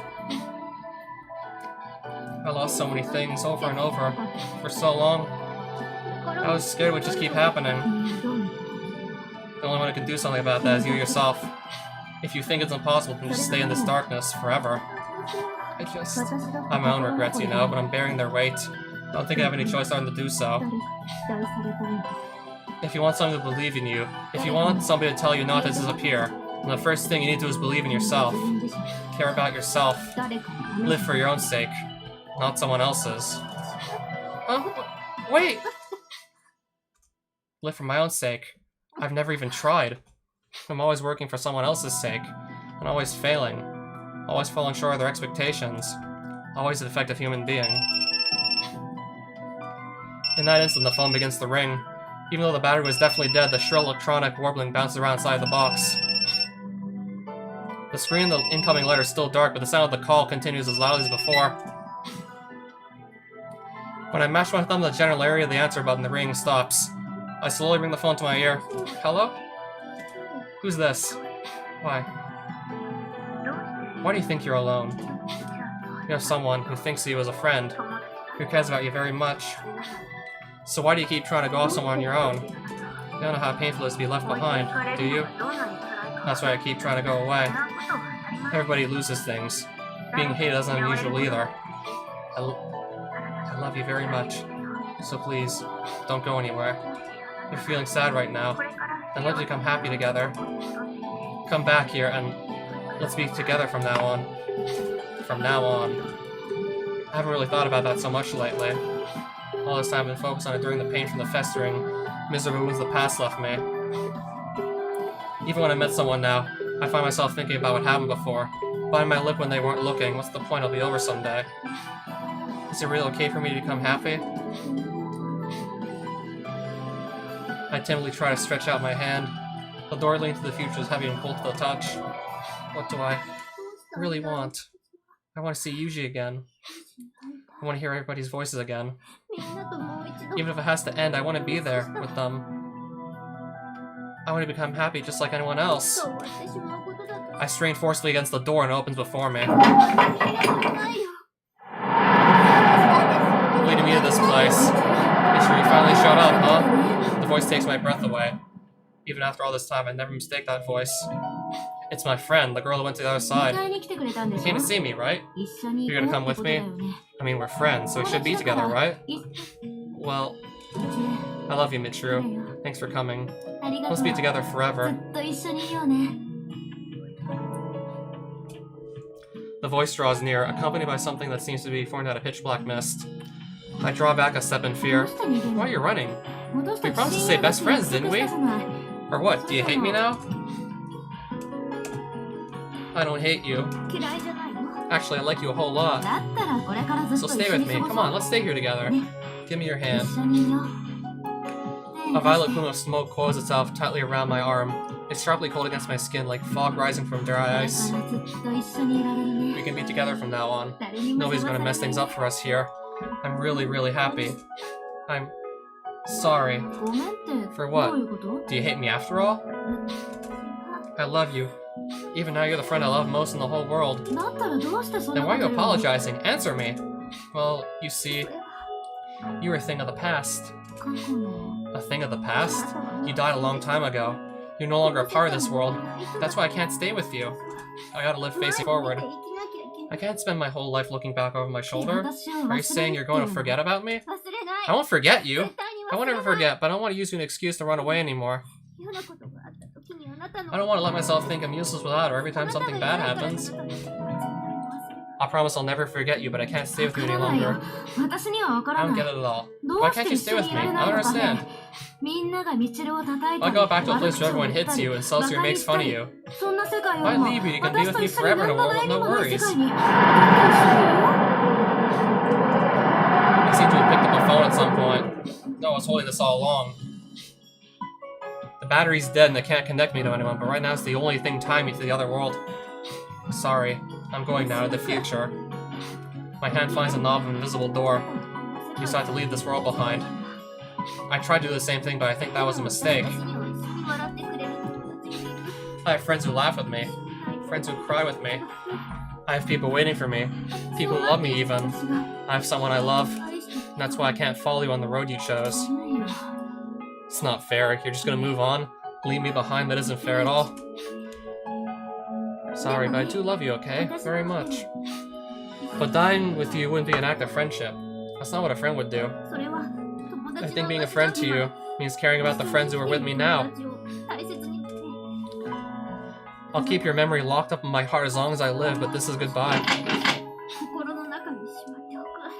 I try to leave, but the knob doesn't want to turn. It's so stubborn it feels like it's fused in place. Even so, I keep right on twisting with all the strength I can muster. But that's no good either. So I start simply hitting the door as hard as I can. More blood spills from my hands with every strike, but I keep right on going without so much as a flinch. But reality is cold and scary, you know. Nobody's gonna stay with you till the very end. But even so, I love that world, and I love those people. Somehow I managed to force open the lid of my prison. In the next instant, a mixture of shockingly cold air and damp earth streamed down to the box. How did she just force it open with like one shove anyways? It's as if my body's being pressed down under the palm of a giant. I can't move. I spit out the dirt that's falling into my mouth and try to open my eyes. I've never seen the sky from under the ground before. Makes me feel like the ceiling of some bizarre plant. I'm alive. I want to gulp down a whole lungful of fresh air, but I can't manage that either. The hole that was buried in doesn't seem to be as deep as I thought, but hunger and exhaustion have left me too weak to push my way free. I want to see everyone. I want to see Yushi. Somehow managing to speak. I struggle to crawl up through the heavy, wet soil. But no matter how much I strain my tired muscles, I can't move. I want to live. I don't want to die. Writhing like an insect, I desperately try to get at least my face above ground, but endurance has already run out. Drowsiness, hunger, and loneliness push mercilessly down on me. This really is it for me. I'm going to end here, drowned in mud. I couldn't manage to kill myself when I wanted to, and now I'm going to die when I want to live. Seriously? What an idiot. See, told you I was stupid. But if I have to die, I want to die touching the world. I push my fingers up through the dirt with my last ounce of strength. From a neutral point of view, it must look like the feeble stirrings of some puny little sprout. One that's picked an odd time of year to surface. Deep in the soil, I slowly, weakly extend my index finger up toward the sky. I touch the outside air for the first time in who knows how long. It's startlingly, wonderfully cool. Only a few centimeters of my finger is in contact with the world. That's enough. It's enough to tell me that I'm alive. Soft, quiet raindrops with my fingertip. I've already cried myself dry, so maybe the sky is shedding tears in my place. This is it. My eyelids fall like melting wax running down a candle. Falling shut so heavily that it feels like they'll never open again. I begin to slowly, peacefully disappear. That was quick. It's only been 11 hours since I buried you. After all that pig-headed whining about wanting to die, this is all you've got? No guts, woman. What?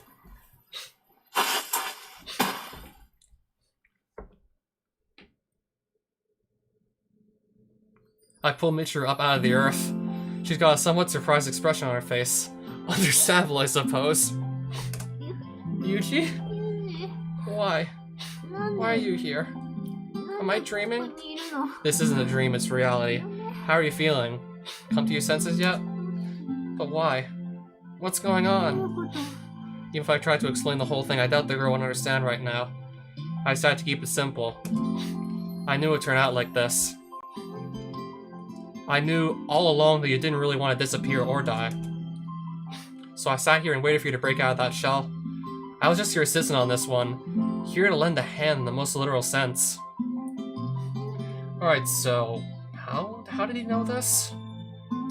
Alright, so I'm confused. So first things first, okay, maybe Yuji must have just designed the coffin in such a way that it wouldn't be that hard to push through. Maybe she wasn't buried that deep. Oh, so he made it... Okay, so I assume he made it actually reasonably possible to just push through the coffin with all your might if that's what you really wanted to do.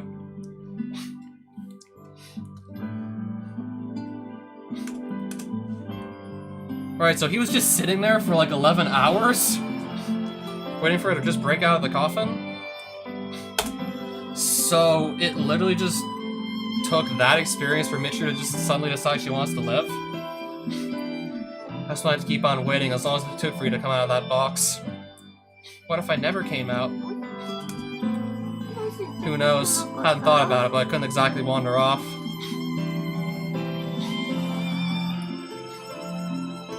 If that ventilation tube I quietly installed for you had gotten clogged with bugs or something, you'd have suffocated in less than 30 minutes. There was no plan B. Kind of a half-assed strategy, granted, but it seems to have worked out. You said 11 hours just now. You waited here all day? That's right. The whole time? That's right. What'd you eat? I locked you up inside a box and stuck you in a hole. You expect me to complain about my stomach grumbling? Anyway, half a day's nothing to worry yourself about. Barely worse than getting stood up for a date. Anyway, that's enough pointless back talk. Let's get going. I'm... alive, right? That's right. I can talk to you again? I can see everybody again? That's right. Michiru's eyes had resembled dull, cloudy marble so long that I almost forgot they could sparkle like this. Thank you, Yuji. Thank you. Yeah, save it for later. Let me say it now. I want to be your girlfriend. For real. Not pretend. Well, this is all very sudden. Can't say I've ever had a woman covered head to toe in mud confess her love to me before. A woman not just covered head to toe in mud that just bursts out of a coffin, declaring she doesn't want to die? So, he basically just had Michiru fake her own death. Makes me wonder if, like, when... Yeah, I think it was American Eagle that made, like, that Doki Doki mod that was based off of Fruit of Grisaia. I wonder if he played the Michiru Route, saw this ending, and he was like, Okay, what if I made the main character fake his death as a tactic to just throw off, like, Natsuki's abusive father to get him to let his guard down? So, like, the main character can just then come back to life and just strike back when the time's right.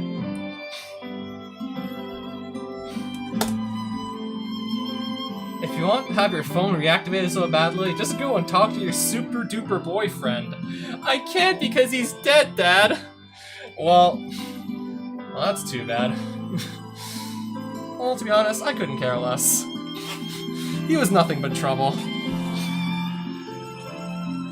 But a couple, weren't you afraid of the end? Are you alright with the fact we might have to say goodbye someday? Even if it has to end someday, I want to be with you until then. Every second that I can. And I'll try hard to make it last even a second longer than that. Try hard at what exactly? I don't know. Try to make you not hate me or make you like me more, or make things more fun or something. I'll try really hard. Yeah, the main character in Fruits of the Literature Club, if you take Natsuki's, he also fakes his own death. Yeah, he gets Garrowed and somehow, like, manages to control his breathing in such a way that he can survive. I mean, I guess the average person having a coil of wire tightly wrapped around their neck, that would probably just kill them if it was held for long enough, but he somehow controls his breathing and his circadian rhythm to stay alive. And then just gets everyone to believe he died as part of his plan to just get Natsuki away from her abusive father.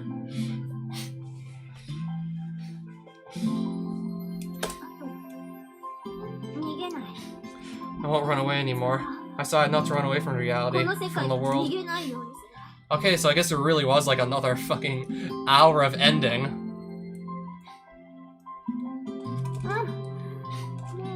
Hey Yuji, what now? I love you.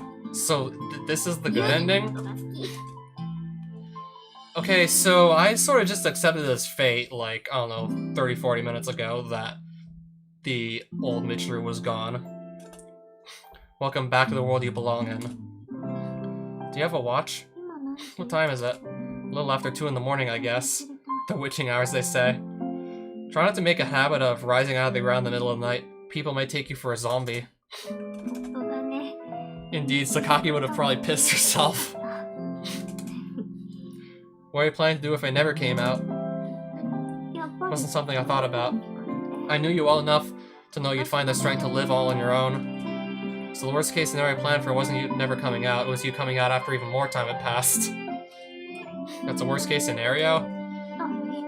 For a moment, Michiru seems a bit confused, but then the answer seems to come to her on its own.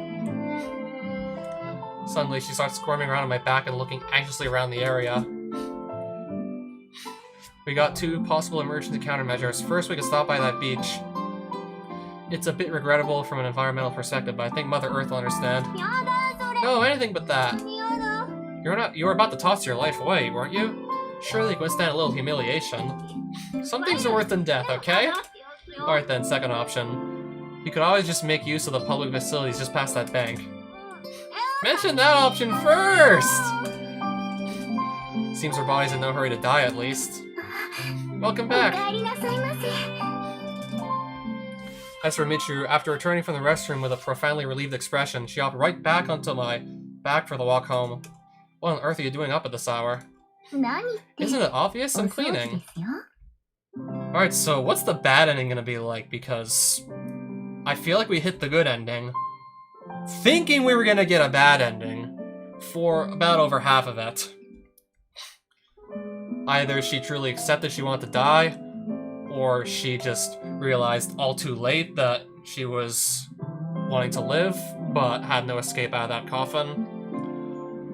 Until apparently this was all part of the plan, for Michiru to just come to that realization. Literally being forced with the idea, literally being faced with death head on, also what that would mean, just what that would do to her friends. Yeah, like, she heard everyone crying. Even Yumiko, of all people. Honestly, I never even heard her, like, that upset. Like, she was just completely losing it, Yumiko. I don't know, the reason I just barely could, like, really even, like, react is, like, that was fucking Yumiko crying hysterically like that? Like, the stoic girl of all people. Like, probably the most, like, possibly the most stoic of the cast, and she was reduced to that upon hearing Michiru, like, quote-unquote, dying. So all that, and then the realization that she brought this on herself, it took that to convince her that she wanted to live. So, we really had to go that far just to get Michiru to, like, believe that she wants to live. Just to get her to want to live, she'd have to go that far. You're not surprised to see me, Sachi? I never believed you passed away, Michiru-sama. I was entirely convinced that you would return. How is Sachi convinced? Unless maybe Yuji actually spoiled some of the plan to her. Since not only Michiru but also Kazami disappeared, the dorm has been in a state of consistent uproar. How things stand currently? Principal said there's no problem, it's Kazami-kun we're talking about here.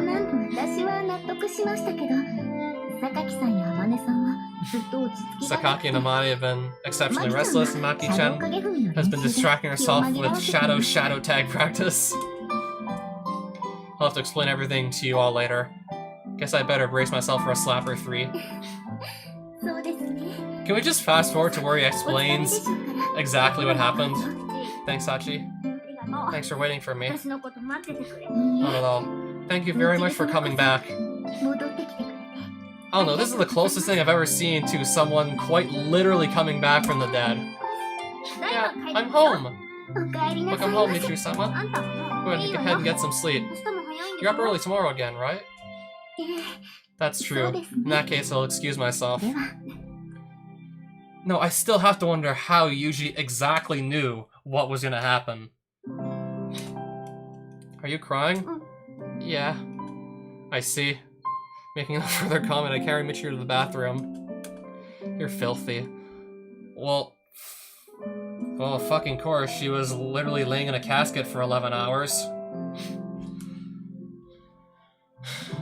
Yeah, if anyone was seeing this, if anyone ever finds this stream and they're claustrophobic, then I'm sorry. I will probably really trigger your fear of being claustrophobic. Yeah, the thought of being locked in a casket for 11 hours.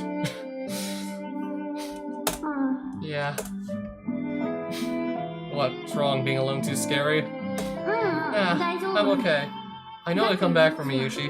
The girl smiles a little awkwardly as she speaks. I give her a quick pat on the head, then make my way down to her room to obtain a fresh change of clothes.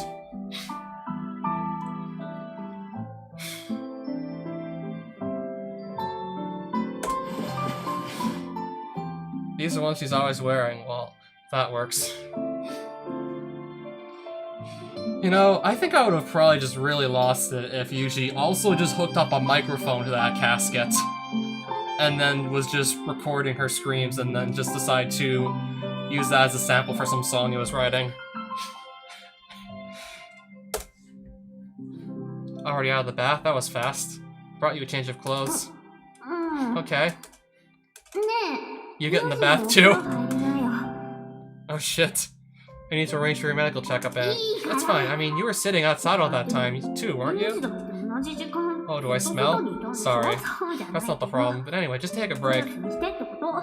Both of them naked in the same bath? From the perspective of a freshly washed woman, I must seem exceptionally unsanitary at the moment. I've been a little inconsiderate on my part. It's not the time for a leisurely soak. I'll offer a quick shower. But just as I'm finishing up, Michiru comes in as well. Hello there. Probably taking a bath in your clothes, or maybe you forgot something? What's the bad ending gonna look like? Because I assume this is the good one. Like, she's come to accept who she is? Oh no, it literally took fucking 11 hours in solitary confinement, faced with the reality that dying is not just gonna be like something you can do without just hurting the people you care about.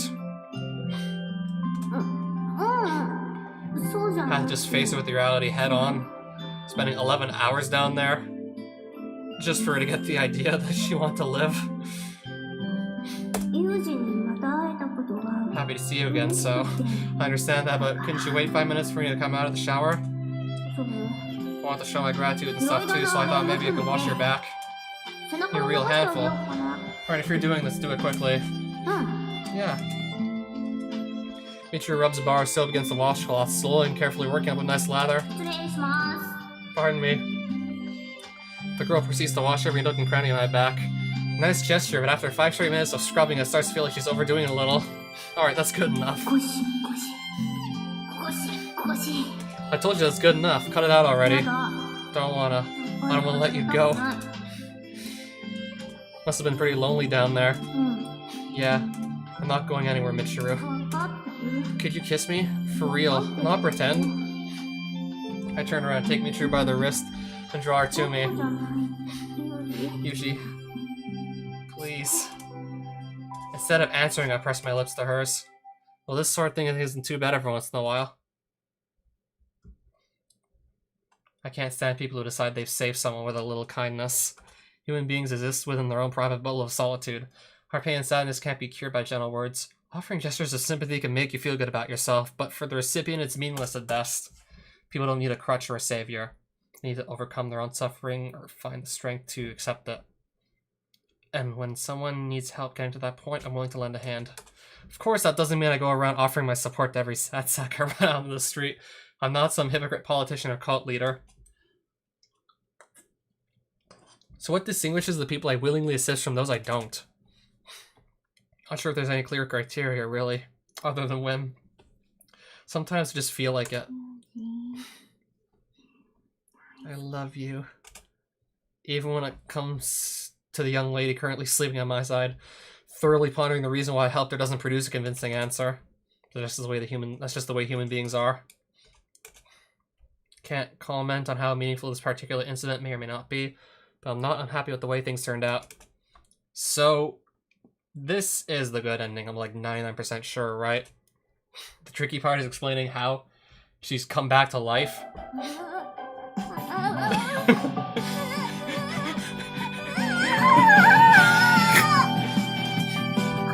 Embarrassing as it is, I, Matsushima Michiru, have returned! A zombie! It's a zombie! What? A zombie? Where is it? Where did I put my zombie powder? If it ain't Michiru, welcome back! I'm home!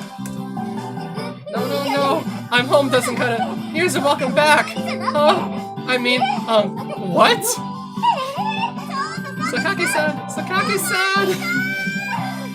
What? Do you have to be so noisy at the crack of... Hey, I'm home! Oh, what? Did fucking Yumiko just pass out? Why? What? How? Keys of money? Who gives a crap? Michiru's back, ain't she? Girl's got some cheek, but at least she's home. Wait, some cheek? What cheek's that? These ones. I'm guessing I skipped this, right? Every once in a while, you'll run smack dab into the incomprehensible. I can't comment on how meaningful this particular incident may or may not be, but I'm not unhappy the way things turned out, in case any case of tricky part comes next. I pinch Michiru's face and stretch her cheeks out to both sides. Okay, so Yumiko's just passed out on the floor now, right?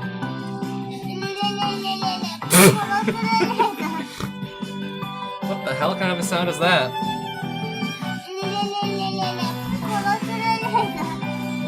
Yep, this definitely feels like getting to me. Them cheeks, eh? Guess they ain't bad, relatively speaking. Yeah, those are some cheeky cheeks. That'll work. No, hold on a second. Why'd you come back to life? Why are you being such a stick in the mud, Amani? She's back, so it's all good. Right, Michiru? I mean, you're the real deal, right?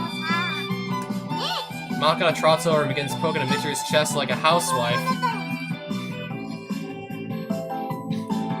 Prodding a shrink-wrapped piece of produce. Of course I am. Isn't that obvious? Well, I honestly wasn't expecting it to be that long. I know, right? So it's all good, right? It's really friggin' good, right? Not bad at all. I'm glad, you know. I'm glad. I'm so glad! Akina?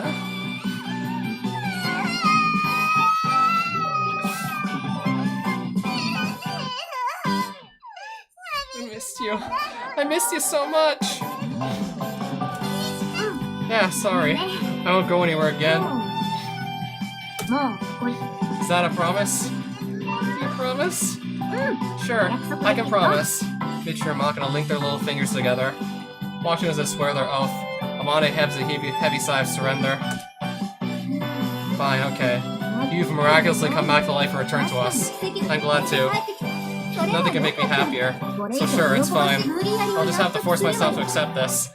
But you need to promise you something as well. Promise you what? Promise you're never gonna die on us again. Yeah, I won't die again. Okay, well, hopefully she'll die old in like, I don't know, 60 to 70 years. Not just like again, like right now. Next time you pull a stunt like that, I'm going to kill you dead. Yeah, next time I die, you can kill me! Right, sure. Okay, I guess that works. Oh, now I just feel tired. Sun should know about this. She was the first one to know. We ran to her on the way back. Gonna let us know then. So what'd she say? Probably shocked speechless, right? No, she just said welcome home. I see, well that's Sachin for you, I suppose. Yumiko's still passed out on the floor, right? I have 6... Same as it ever was, and passed out again. You better give them all proper apologies later. I feel so bad about the thing with Yumiko, too. And so Michiru returned to her friends and her school. She was completely free of her dependence on medication that bizarre Tsundere act.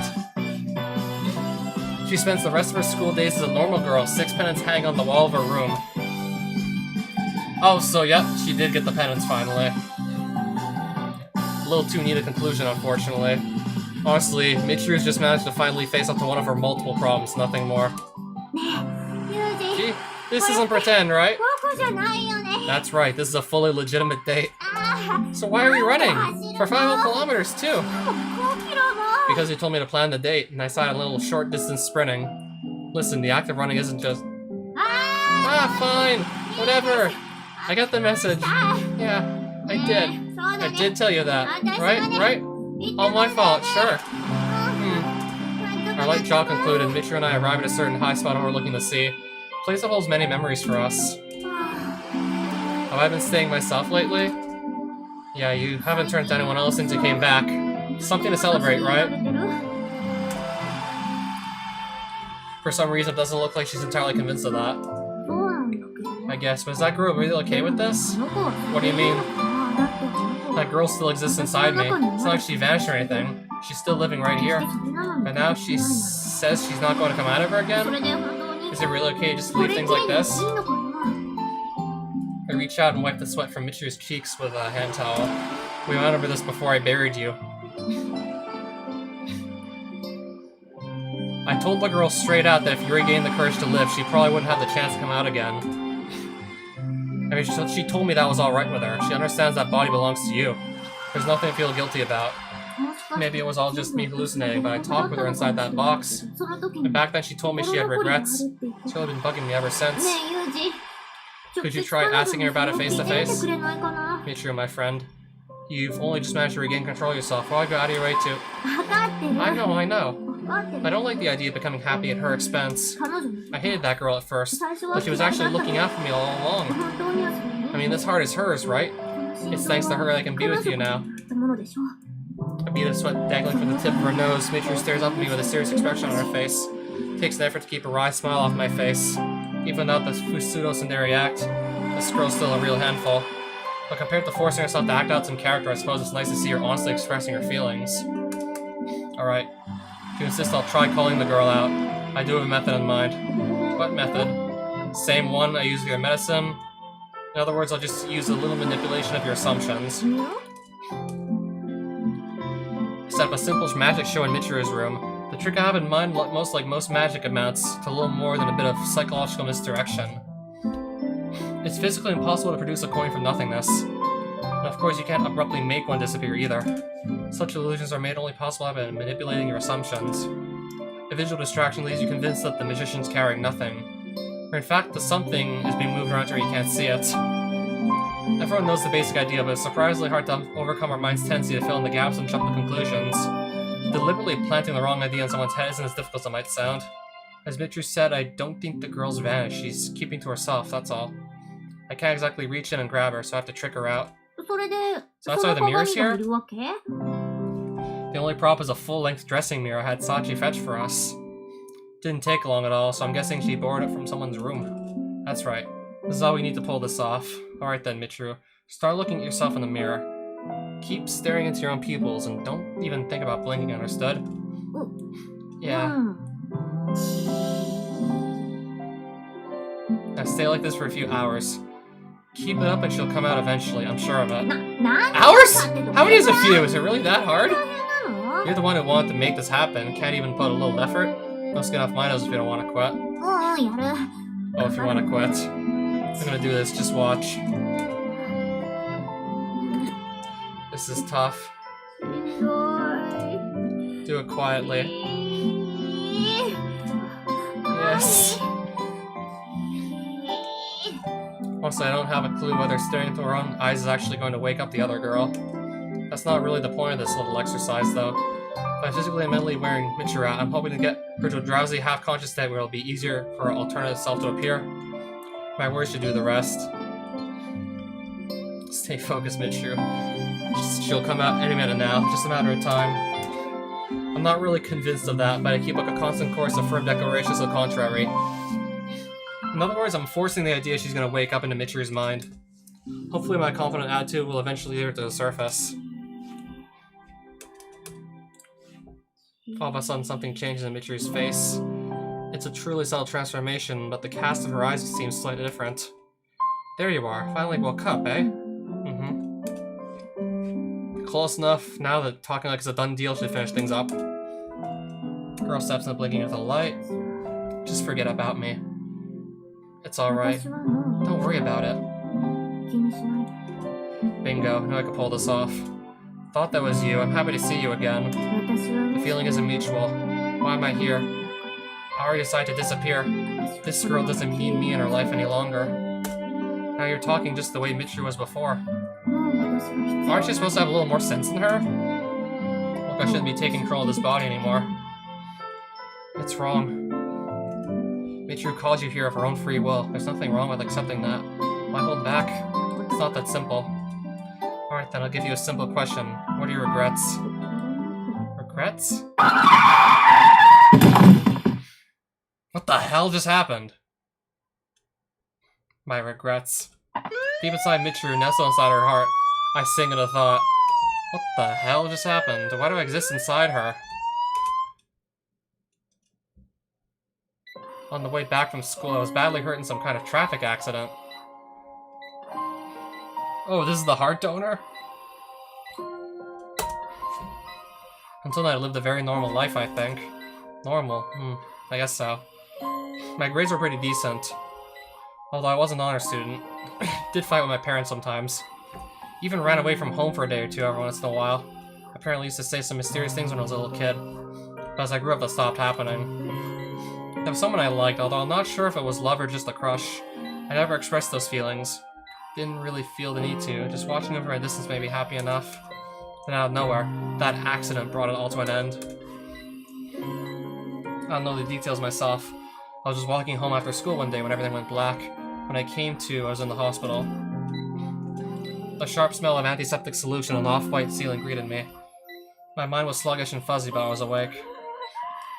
Her eyes just opened. She's awake! Mom, what was Mom doing here? What happened to me? My ears weren't working properly. I couldn't hear her voice that clearly. I wanted to ask all sorts of questions, but my voice didn't want to cooperate. Not just that, I couldn't move my body. What was going on? I almost felt like I'd been locked up inside a cramped little box. Oh, not so different, I see. The doctor hurried into the room with the sound of Mom's voice shone a pen light in my eyes for a while, then shook his head in silence. When she saw that, Mom started to cry. I didn't understand why she was sobbing so bitterly. I mean, I was perfectly conscious, and I thought I'd recover and be back to my normal life soon enough. But reality was different. There wasn't any sign I'd be able to go home anytime soon. It's alright, you'll get better real soon. There's nothing to worry about. I thought so too. I felt fine, really. Good enough to leave the hospital right away. But even though I was really clear-headed, I still couldn't manage to move even the tip of my tongue. I didn't understand that at all. My mouth was numb and immobile. My throat felt dry sometimes, but I couldn't do anything about it. Want to tell Mom how I felt? If I couldn't speak, even moaning would be enough. My body was completely switched off. Quiet and still as a school building in the middle of the night. My classmates didn't come to visit. No, that's not entirely true. A few days after the accident, a group of girls I'd been friendly with did show up once. When they got a look at me lying there in my bed, they grimaced. They weren't too obvious about it in front of Mom, but I noticed a subtle change in their attitude. They kept their distance for the whole visit, and it wasn't long before they left. As they walked away, I could see one of them mouthing the words, "Hope I never end up like that." I've been friendly with showed up once. After my classmates left, Mom gently stroked my head, as if to reassure me that everything would be alright. I had no way of knowing what happened to my body or the details of my condition. But from what the girls had said, I could tell it must have been pretty bad. I guess Dad was busy with work, since he only came to visit occasionally. Even so, I was always happy when he did show up. When Dad looked at me, he always had a really scary look on his face. His eyes were empty, completely emotionless. He looked down at me with the face of a man debating whether to throw away an old can of herbicide from the back of his shed. How is she? Any changes in her condition? It's the same as yesterday. She's breathing very steadily. And I expect tomorrow will be the exact same as today. There's no point in coming here, is there? Please don't talk like that. She's very glad to see you, dear.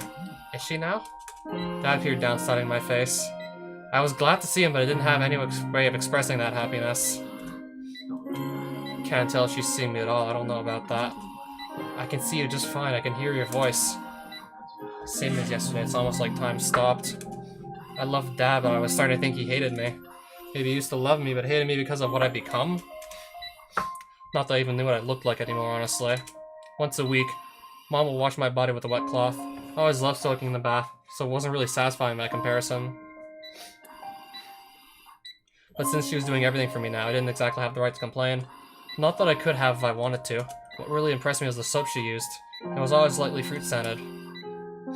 Mom knew that I had been secretly buying fruit soaps using my pocket money. She must have looked for them in my room and brought them to the hospital for me. My feeling about my parents began to change. Mom was nice. Dad was scary. One day they started quarreling over some trivial thing right next to me. Sorry when Mom said something about wanting to take family trips again. Dad got irritated and started shouting at her. That's not going to happen as long as she's around. Look at the girl. Where do you think she's going to go? We could take her to the amusement park again, just like we did before. She loved it, didn't she? Don't ask me, I just remember her crying. More importantly, you want to carry her there in a wheelchair?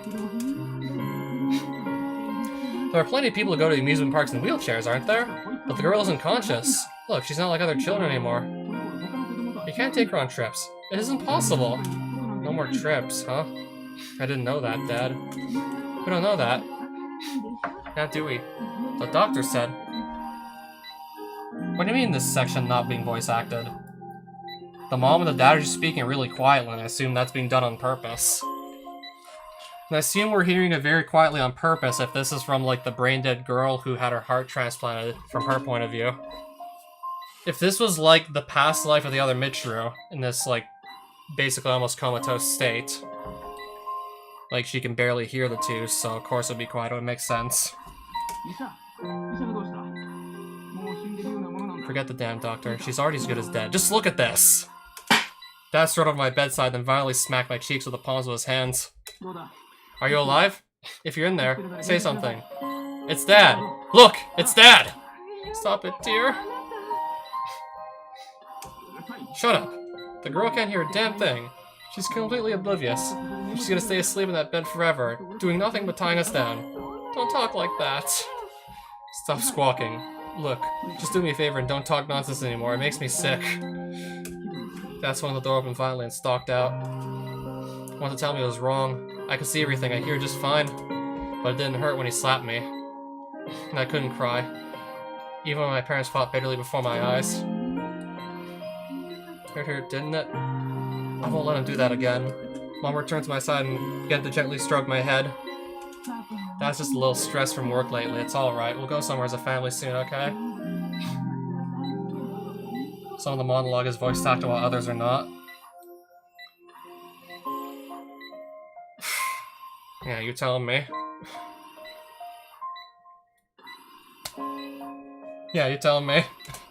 Her tone of voice was tender, but even the child like me could understand. Those words were flimsy, makeshift lies. They didn't take me to the toilet, but I wasn't wearing a diaper. Apparently my body had changed past the need for such things. Instead, a mess of plastic tubes constantly pumped things into and out of me. Sometimes a nurse would come and replace the tubing.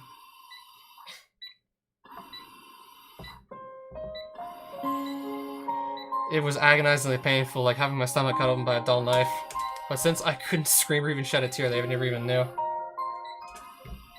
Yeah, I think that is a word. Just not exactly spelled correctly, but I'm pretty sure it is a word. I can see that Mom was getting thinner with every passing day. It wasn't surprising. From dawn till dusk, she was at my side, talking to my motionless body, reading me books, as if I were a baby again. The doctors stopped by frequently at first, but their visits grew rare as the weeks stretched into months. Eventually they stopped coming entirely. A nurse would stop maybe once a week, mainly for politeness' sake. I began to understand that my life was essentially over. I've come to the end of myself. I didn't want to trouble Mom anymore, but there wasn't anything I could do to change the situation. This sucks, I tried to say. Naturally, words didn't leave my mouth. I'm miserable. I tried to cry, but the tears wouldn't come either. One night, after Mom had gone home, Dad showed up by himself. He stood next to my bed with a steely look on his face. I wanted to ask him what was wrong, but by now I'd stopped even trying to speak. He reached out and put a hand on one of the machines that pumped oxygen or whatever in my body. It could be shut off easily if you pressed a few buttons. Probably wouldn't take long for me to die. Right, so did he just straight up press the buttons without asking for permission first? I'm sorry. I can't take this anymore. Will you forgive me? I didn't have to think twice. Dad, you can turn that machine off. I'm sorry I ended up like this. I'm sorry for becoming such a burden to you. Was it my fault? I don't really think so, but the how and why no longer really matter, do they? I'm a millstone around your neck. That's just a fact. So please go ahead and kill me, Dad. There's nothing to forgive you for. This is what I want. Really not so different after all. Just fucking kill me. God damn it. But Dad just gave the machine a few light smacks and turned on his heel and left the room. Why didn't you kill me? I don't want to keep making everyone suffer like this. Please come back. Please kill me. When Mom came in the next day, her eyes were red. She stroked my hair for a long time in silence. Please, Mom, you can stop the machine. Just kill me. There's no point in keeping me alive, is there? Hurry up and end this. You'll be our daughter forever. Mom leaned in to kiss my cheek, but lost her balance and fell to the floor. After nursing me day in and day out for months, the accumulated fatigue must have finally overwhelmed her. I heard the loud thump of her body striking something hard. It looked as though she'd fallen in an awkward way, but the area under the bed was below my field of vision. I was frantic with worry. Had she struck her head? I wanted to scream for help, but that was just as impossible. It was beyond frustrating. It was torture. Pleasant warm sunlight streamed in through the open window, and a gentle breeze stirred the curtains. I could hear the voices of laughing children outside. It was a very peaceful day. The sort that slips by easily before you know it. As the minutes ticked tranquilly past, Mom lay on the floor of my hospital room. Couldn't see what had happened to her, but she wasn't moving. This can't be happening. Somebody come. Please hurry. Please. Please! Picturing myself thrashing around the bed, I tried desperately to squeeze a sound. Any sound out of my mouth was useless. I sat there still as a stone. More than an hour later, Dad finally arrived. What happened? Are you alright? His face a mask of shock. Dad scrambled to my bedside and picked up Mom in his arms. Her face was wet with bright red blood. Did you fall? Still got this cut on your head. God damn it. Hold on. I'll get you looked at right away. Dad carried Mom out of the room, but before he left, he turned over his shoulder and shot me an angry look. As if blaming me for what happened. But you're wrong, Dad. This is your fault. I mean, none of this would have happened if you just killed me, would it? Following the accident, Dad took over the role of my caretaker.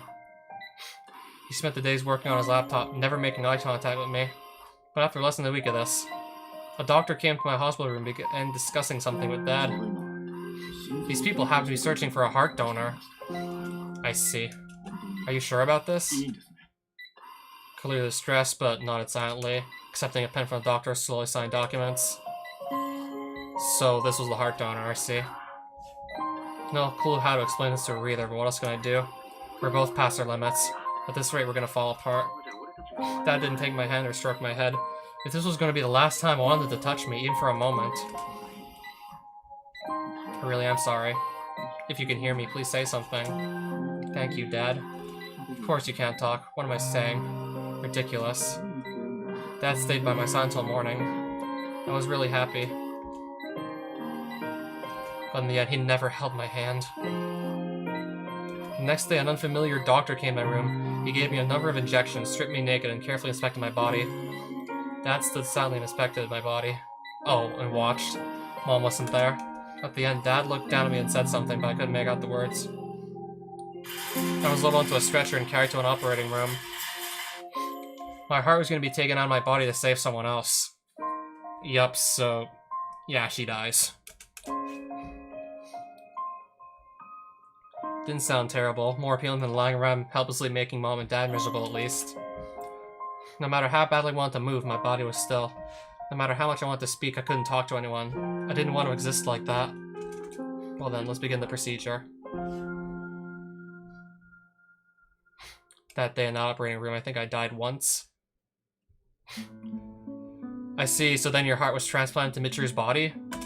That's right, but I certainly didn't expect my consciousness to move along with it. Quite a surprise. Alright, so the ending's still not over. Wow. Okay, so how long is the bad ending by comparison? Like, would I have to decide which other character route I'm picking, like right before I do the bad ending for Michiru's route? When something painful happened to Michiru, light would come flooding down to me like a spotlight on a stage. When I pulled that light to me, I realized I could move her body. When I first noticed I could control her body, to be honest, I thought it was wrong to do so.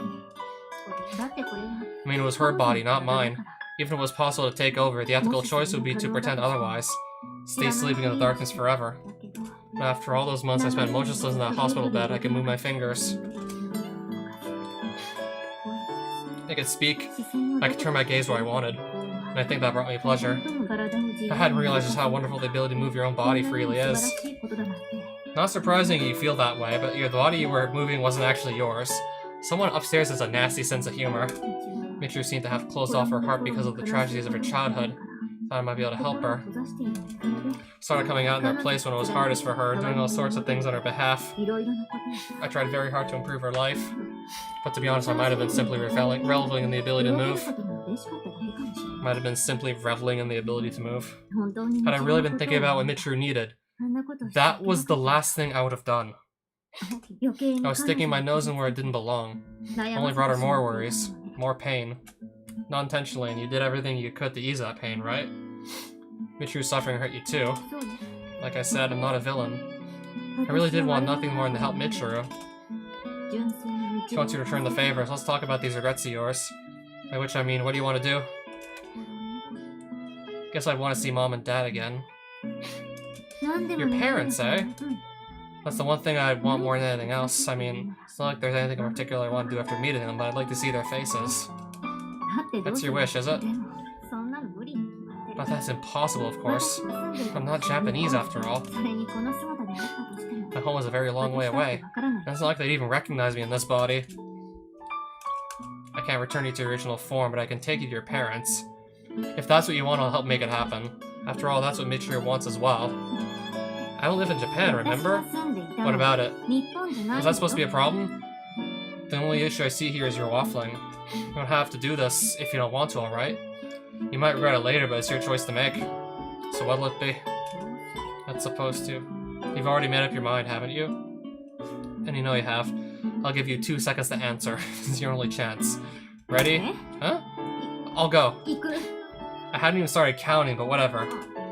Okay. Yushi-kun. Take me to where Mom and Dad are. I want to see their faces. That's enough for me. This coming scene makes no sense to me whatsoever. Stand by for 5 minutes. You'll see why. What's happening in 5 minutes? He's gone. But there's no way, right? I mean, honestly, what on earth is Kazami-kun thinking? Bad enough to drag me into this, but how did Dara-san too? Principal? Tachibana? That's right. I've heard about the situation. I swear, he knew I couldn't refuse if he put it like that. Shameless. Are there any depths he won't sink to? I'll never forgive him. I'm afraid I don't understand. Huh? Oh, sorry about that. Don't mind me, just get prepared for departure. Although in this case, changing into your shoes will be good enough. You won't need to change of clothes or a passport. Since this isn't a sightseeing trip, you can leave the guidebook at home too, right? But... sorry, but you'll have to skip the amusement parks this time. I'm afraid we weren't able to arrange that fun and itinerary on such short notice.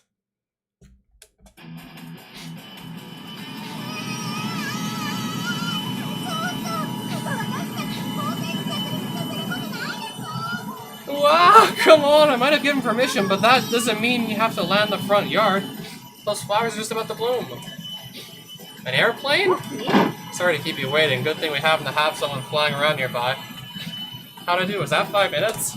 With a wink at Chizuru, I dragged Michiru out of her room.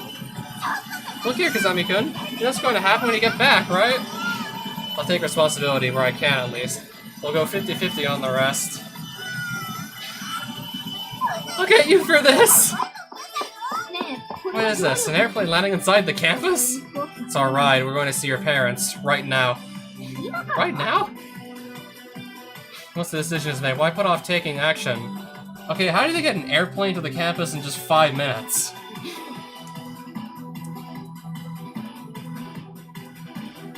Okay, how is this gonna play out? Can we just see? America's not so far as all that. Thinking back once we're there. It'll feel like we only left 3 seconds ago.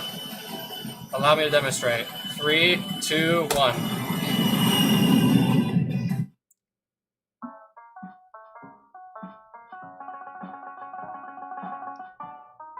Don't ask. That was... now we're suddenly in America. We're here. That we are. How was that? Blink of an eye, right? Well, maybe a little longer than 3 seconds, but it really did go by quickly. I placed a sales call to your house on the ride over. A woman answered the phone, so they're probably home. Incidentally, they don't seem to have any plans to purchase high-quality carpets at the moment. You pretend to be a carpet salesman? What a bad person. Alright.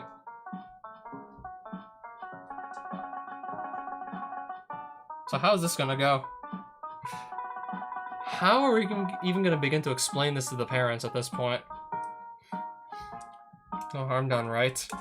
I want to see how the hell this is gonna get explained. This is the town I grew up in. The street I return to every day. The very smell of the air brings back a flood of memories. Although it's a little dirtier than I remembered, it's definitely my house. We'll be going back in time for dinner. You came this far, so don't hesitate. Get going. Yeah. Well, it's not getting, like, there in 3 seconds. It's like you're getting there in 3 seconds. I don't know, it just felt like it took 3 seconds to get there. Must have taken, like, I don't know, at least, like, half a day. Realistically speaking. Unless there's really something special with that airplane, we don't even know. Can't bring myself to press it. Minutes slide by as I stand there like a statue. I consider having Yuji-kun ring the bell in my place, but that would defeat the point of this visit. Even so, the tiny plastic button in front of me looks like some enormous, intimidating gong. The sort of thing you'd hung by the gate to hell. Maybe I can't do this, after all. Maybe I can't do this. Maybe I'll give up and crawl back in failure. Okay. Count of 3. 3. Look, I said I didn't need any carpets, alright?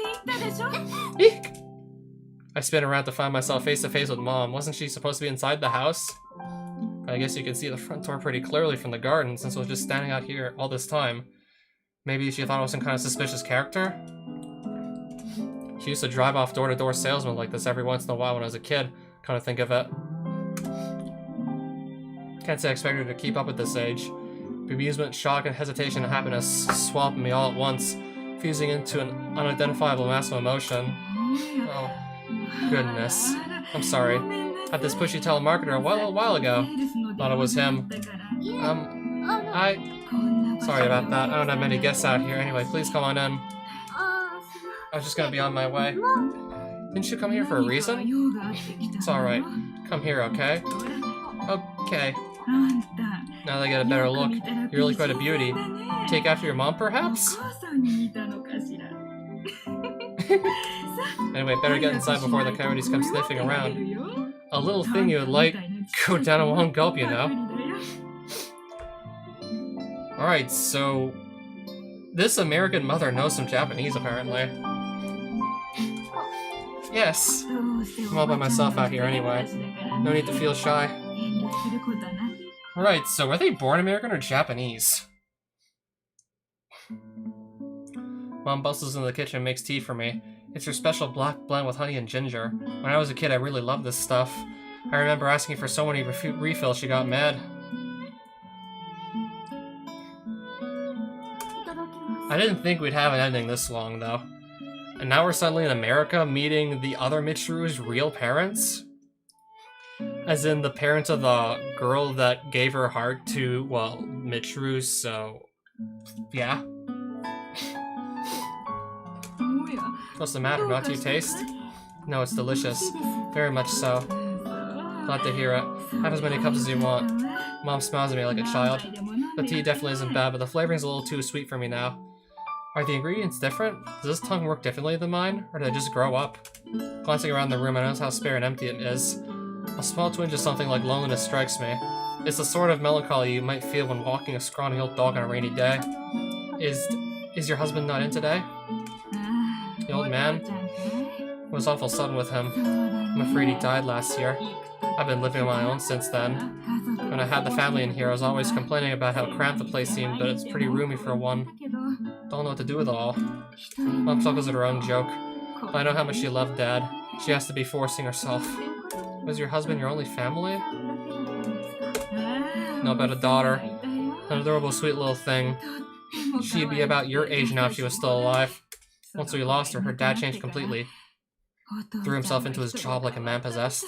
It was the stress that got him. Poor man couldn't keep without something to constantly distract him from his feelings. Of course, it wasn't much different from me. Picked up a lot of gray hairs in those days. Is that so? You must have been lonely. Mom answers that I was. Her voice like a sigh.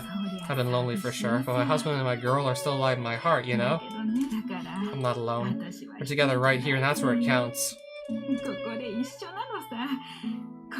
Not knowing what to say, I just sip my tea. It might be rude of me to ask this, but... I forced the question out of my mouth. It feels like leaping headfirst into Niagara Falls. Did your husband and daughter get along? Get along? Of course they did. They're a parent and child. You do say some silly things, dear. Oh, I know. I got something good to show you. Mom leaves the room but returns only a moment later. There's a string of worn-out old paper cranes in her hands. The old man stayed up all night making these for our daughter after she was hospitalized.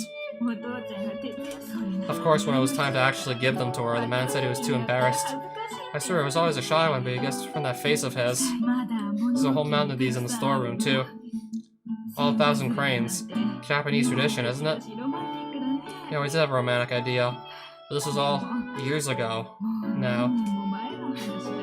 I touch the cranes with the tips of my fingers. The paper is damp and a little moldy.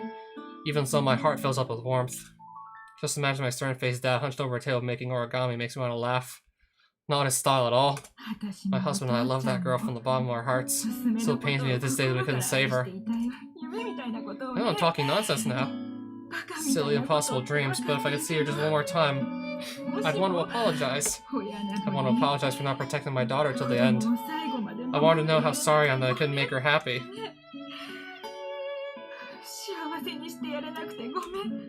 I want to tell her I didn't love you enough. To tell her I'm sorry for being such a terrible parent. I'm sorry. Okay, when's the other girl gonna spit it out? Where's the reveal? Her hands wrinkled dry, gently squeezes his back, just as warm and comforting as I remember it. It might be a little strange for me to say this, but I think your daughter was happy. I mean, it's obvious how much you loved her. Why would you apologize? The only person who needs to apologize is... All of a sudden, there's a thick lump at the bottom of my throat that the words can't find their way past. Mom leans over and begins thumping me softly on the back. Not sure how to, but I don't think you need to. Mom's stroking my hair just like she used to, but the tears won't stop. You're a sweet girl, aren't you? Thank you. That makes me feel a little better. And with that, the flow of words stops entirely. I throw myself into Mom's arms, bawling like a baby. She seems a little taken aback, but gently embraces me. In the end, I can't do a thing. I'm sorry. I have to be going. My voice twisted beyond recognition. I somehow managed to croak out the words. Didn't you stop by for a reason? I'm sorry. I shouldn't have gone on and on about this. It's not your fault, Mom. None of this is. I'm the only one who needs to apologize. There are so many things I want to say, but I can't get any of it across. I want to leave like this, but the words won't come. Even though I might never see her again, even though this might be the very last time I hear her voice, all I can do is cry. Right then, take her on your way home. Mom, the words just won't come. It's no good. Oh, ma'am, the truth is, I was a friend of your daughter's. That's why I'm here. I'm sorry for crying, but I'm glad I got the chance to meet you. My mouth's moving all by itself, speaking for me, but it's not unpleasant. I know Michiru must be doing this for me. You don't say? Her friend, huh? You should have said so sooner, dear. Mom smiles, something like relief in her eyes, and my mouth keeps on moving. Still have a lot of things I want to tell you, ma'am. This might be a little presumptuous of me, but do you mind if I sent you a letter? Goodness, of course I wouldn't mind. I've got way too much time on my hands, but I don't have a computer in here. Would that be alright?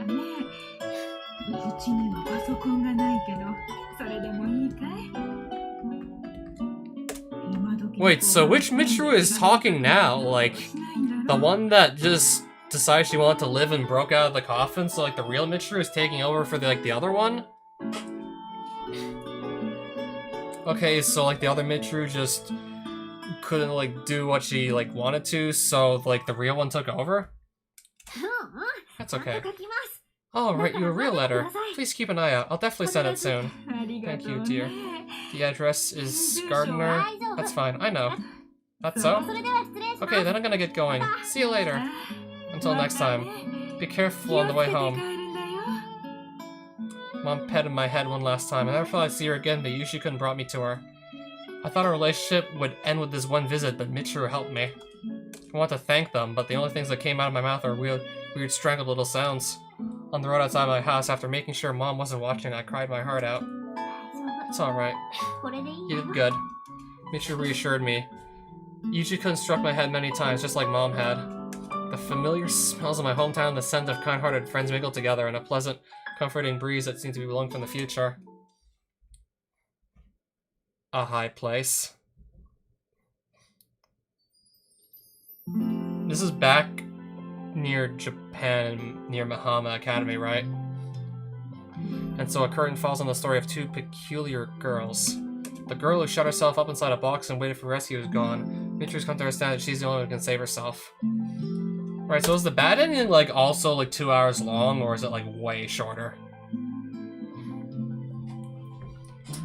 Because I'm probably not going to do the bad ending at this rate, because the good ending was way longer than I expected. I'm assuming this is it. I mean, Michiru's alive and well, first things first.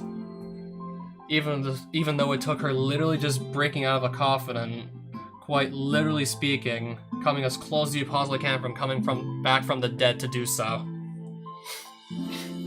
We need the help of others, but what really matters is finding our own road. And the strength of will to walk it. Human beings don't have wings on their backs. We have no choice but to make our way forward on the 2 legs we were given. Life is just a long series of such small steps. There are plenty of things still undone, plenty of problems still unresolved. That's inevitable. Anyway, wouldn't wrapping things up too neatly be a little boring? From now on, Michiru and I will be dealing with the problems that come our way together. Yeah, it's almost 2 in the morning here, actually. The world isn't so complicated. Walk forward and you'll find the future. Turn back and you'll find your memories. Cut off a piece and you got a story. This is just one small part of the one such tale. The wind sure feels nice, doesn't it? True enough. I can understand why you love this place so much. Don't use the past tense, I still do. I see. However, I would be remiss not to mention that particularly thorny difficulties arisen in the aftermath of this incident. Am I to blame for this? Is Michiru or perhaps the other girl? I wouldn't mind taking the time for a thorough analysis of the matter, but in any case, I'm currently at my wit's end. I don't know, is this place really that great? Yuji-kun, why don't we head someplace else? We could get burgers or something. Hold on a second. Don't just pop out like that. I'm on a date with Yuji right now, okay? You understand? Interrupting people is not cool. Now settle down. Boo. Come on, you're terrible at this stuff. Not that Yuji-kun's any better. What's with the marathon dates? You two really are badly balanced, aren't you?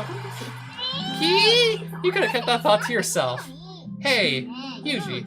This place isn't boring or anything, right? Well, I suppose boring would be one way to describe it, yes. What? Then why'd you say something? We could have gone someplace else. Location doesn't matter. Anywhere's fun when I'm with you. What are you getting all giggly about? If you hadn't noticed, Yuji-kun's irredeemably glib. He's obviously just buttering you up. What? No way! Is that true, Yuji? That's not good enough. I mean, why is it a question? I don't get it. Oh no. As you can see, both personalities are now capable of emerging at the same time. A nasty side effect of my improvised hypnotism, perhaps. Then again, apparently Michiru took over the conversation for the girl in her visit to California. So maybe that's what did it. Whatever the case may be, there's no change to the fact that this is a major pain in the ass. You got a lot of nerve lecturing me. I've been throwing away my treasures just like that. That was pretty heartless, you know? You're the one who told me to throw them away, remember? And I didn't really get rid of them. Check above the ceiling in your room. It's all there. Huh? Really? Yes, really. I've always had a habit of stashing my valuables up there. Unlike you, I'm not prone to thoughtlessly tossing treasures away. You sure like playing the cool customer, but you couldn't say a thing in front of your mom now, could you? Well, no, of course not. I was really nervous back then. Alright? Thank you for helping, it means a lot to me. You don't have to get all serious. Well, yeah, sure. Michiru looks up at the sky, her expression slightly bashful. You know, how can I put this? Let's go see your mom again sometime. I liked her a lot myself. You kind of tell she was a nice person from her face. And anyway, I probably wouldn't be alive right now if it wasn't for you. It's the least I can do. Suppose I should just disappear until then, eh? Don't! You can't do that! Let's stay together from now on, okay? I don't know how or why it happened, but there are two minds in this body. It doesn't belong to either of us alone. We're going to share it, and from now on, it's not going to be you helping me out all the time. I'm going to look after you too. Just you wait and see. Nowhere to aim at, she points at it herself. I mean, come on, we're best friends, right? True enough. Well, if I left you on your own, you'd probably end up making a mess of things. You are an idiot, after all. Guess I'll have to stick around. What? Did you have to put it that way? So mean. Not to worry. I'll bail you out until you get your act together. I'm quite good at imitating you, after all. What was that? You think you can pull off this supernatural scenario? Of course I can. Piece of cake. Want me to demonstrate? Alright then, Yuji-kun. The conversation seems to have taken a highly problematic turn. I'd love to pretend that I hadn't heard, but that's not a realistic option right now. Instead, I grunt out a reluctant half-groan of a response. Yes? One of us is going to tsundere it up. Try to guess who it is, okay? Understood. Shouldn't be a problem. You sure about that? Can you really tell the difference? Just do it already? Here goes. It's not like I don't love you or anything. I don't have a damn clue. Michiru stares intently at my face, her eyes filled with confident expectation. God knows what's gonna happen if I get this wrong. Left with no alternative, pull out the trump card. I love you too. Huh? After a moment of bewilderment, a big grin spreads across her face. Nice to hear. No telling how long this trick will keep working. Have to figure something out before she catches on. Good lord. How many times do I have to tell you? He's just pulling the wool over your eyes. What? Hold on a second, Yuji. Is she right? You're gonna pay big time if that's true.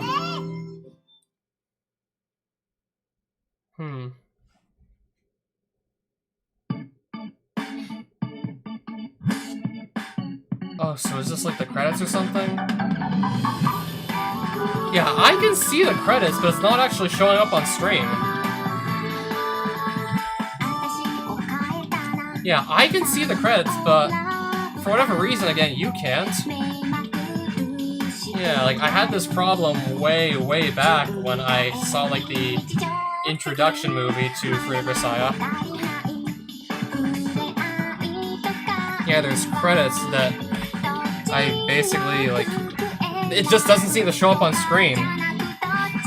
Not quite sure why, but it doesn't show up on screen. I'm confused. I guess I could take a print screen of what I'm seeing, like one print screen, and just put it up on screen for you.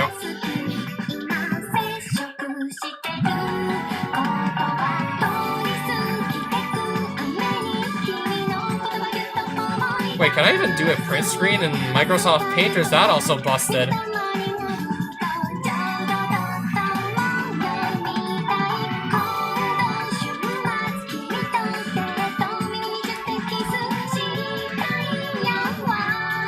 Yeah, I'm wondering why I can't exactly take a print screen of this. If I save this, what's it look like?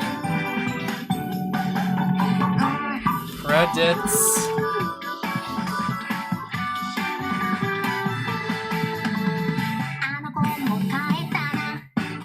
I can't even take a print screen of the credit sequence to show you what I'm seeing. I don't know. I'm confused. I tried to just take a print screen of what I was seeing, but I can't even do that. I'm so confused. Not even a print screen seems to work. So I don't know what Front Wing did with the credits to make them like impossible to even print screen. I guess I can say I'm impressed, but still, like, I just wish you could actually see what I'm seeing, but there's really nothing I can do. Well, there's Michiru and her other self in the coffin.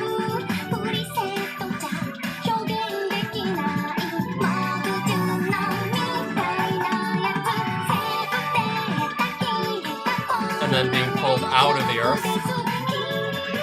And then her being pulled out of the coffin.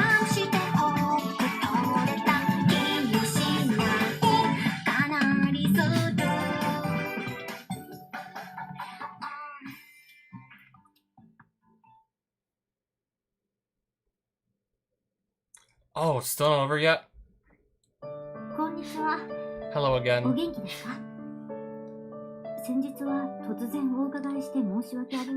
Kind of just do a recorded Let's Play. Oh, that's also definitely possible. Please allow me to apologize for my sudden visit the other day. Deeply grateful for your kind reception, especially given the abrupt nature of my call. I think your daughter loved you very much, and your husband, of course. But in adolescence, it often becomes too embarrassing to say such things face to face. Perhaps you experienced something similar yourself, ma'am. In any case, she was always telling me about the gratitude she felt toward her parents.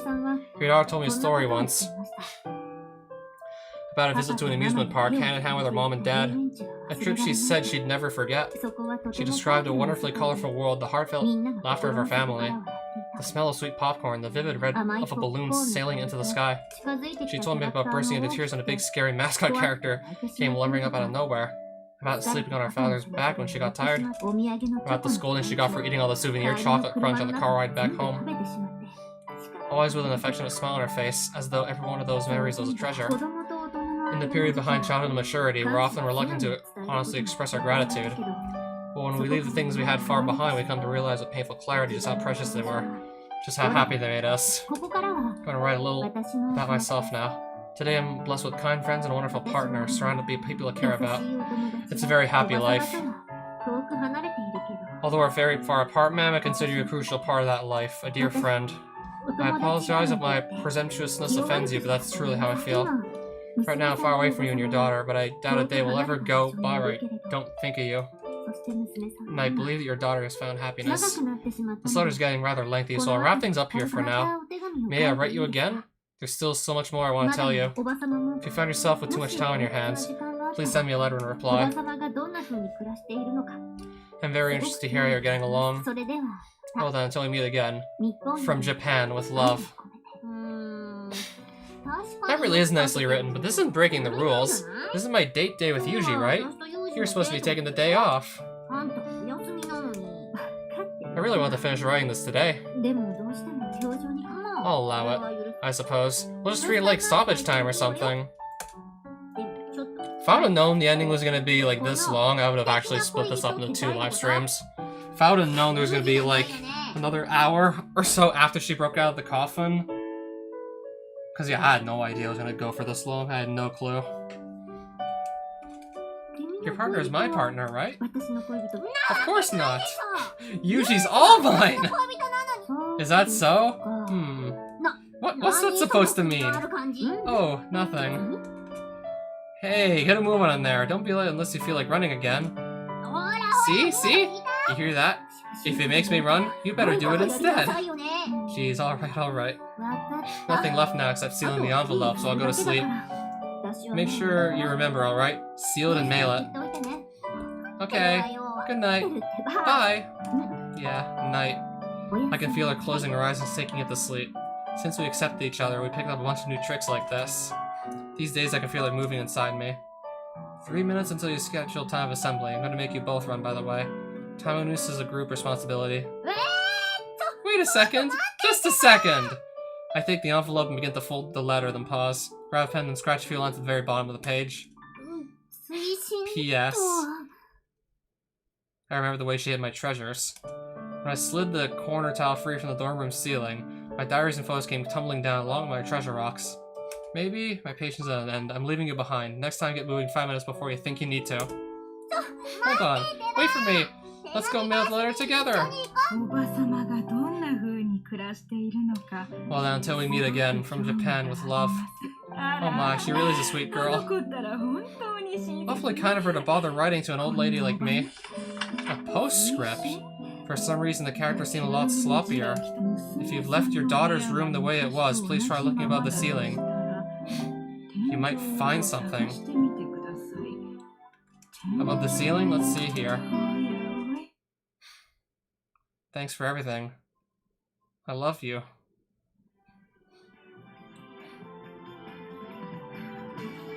Wait, so this is back in California too? Yeah, it's a kid's doodle of what looks like the mom saying, "Mommy, thanks for everything, I love you." But I didn't realize you guys couldn't see that too. Yeah, so just some kid's drawing saying, "Mom, thanks for everything, I love you." And now even more credits.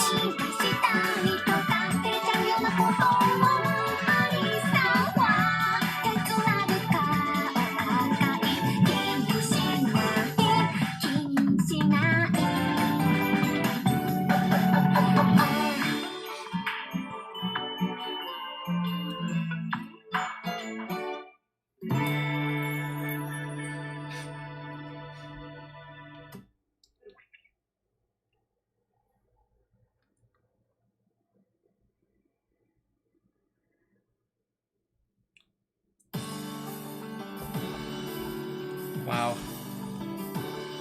If someone ahead of time told me I was gonna be here for like almost 3 freaking hours, I would have probably just laughed at them, like saying they were crazy. I would have said like, "What, you for real? You're crazy if you think I'm gonna be here for 3 hours." But no, there was really just that much going on in that ending.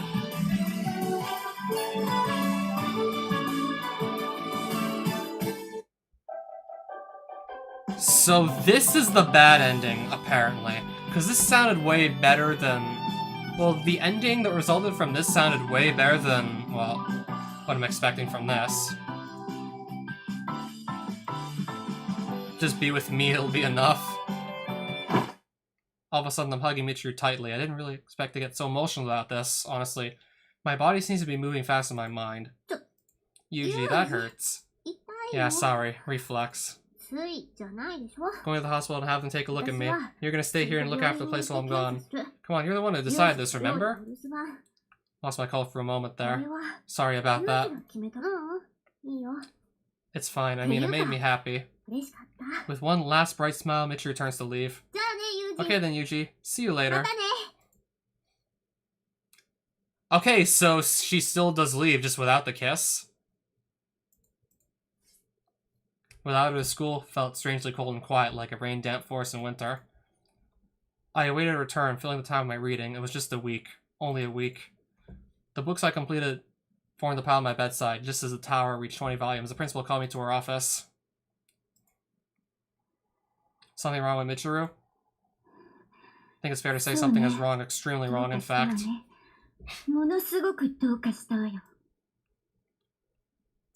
Okay, so she just went off on her own, no kiss, and something extremely wrong.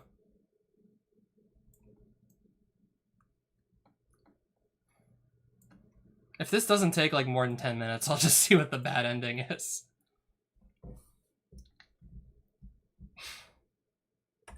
Okay, maybe actually I'll just leave it here.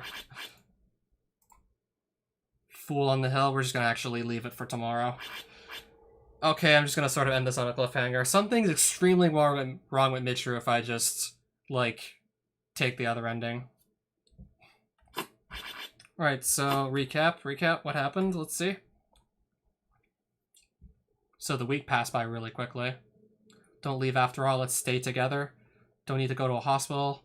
All of a sudden I'm hugging Michiru tightly. That hurts. Reflex yourself. Going to the hospital and have them take a look at me. Right, so she still does go off to the hospital. But with, like, no kiss before, like, she kind of just leaves without, like, stopping to kiss him. So how's that, like, cause a completely different ending, I wonder? Unusually hostile. Stare straight in the eyes.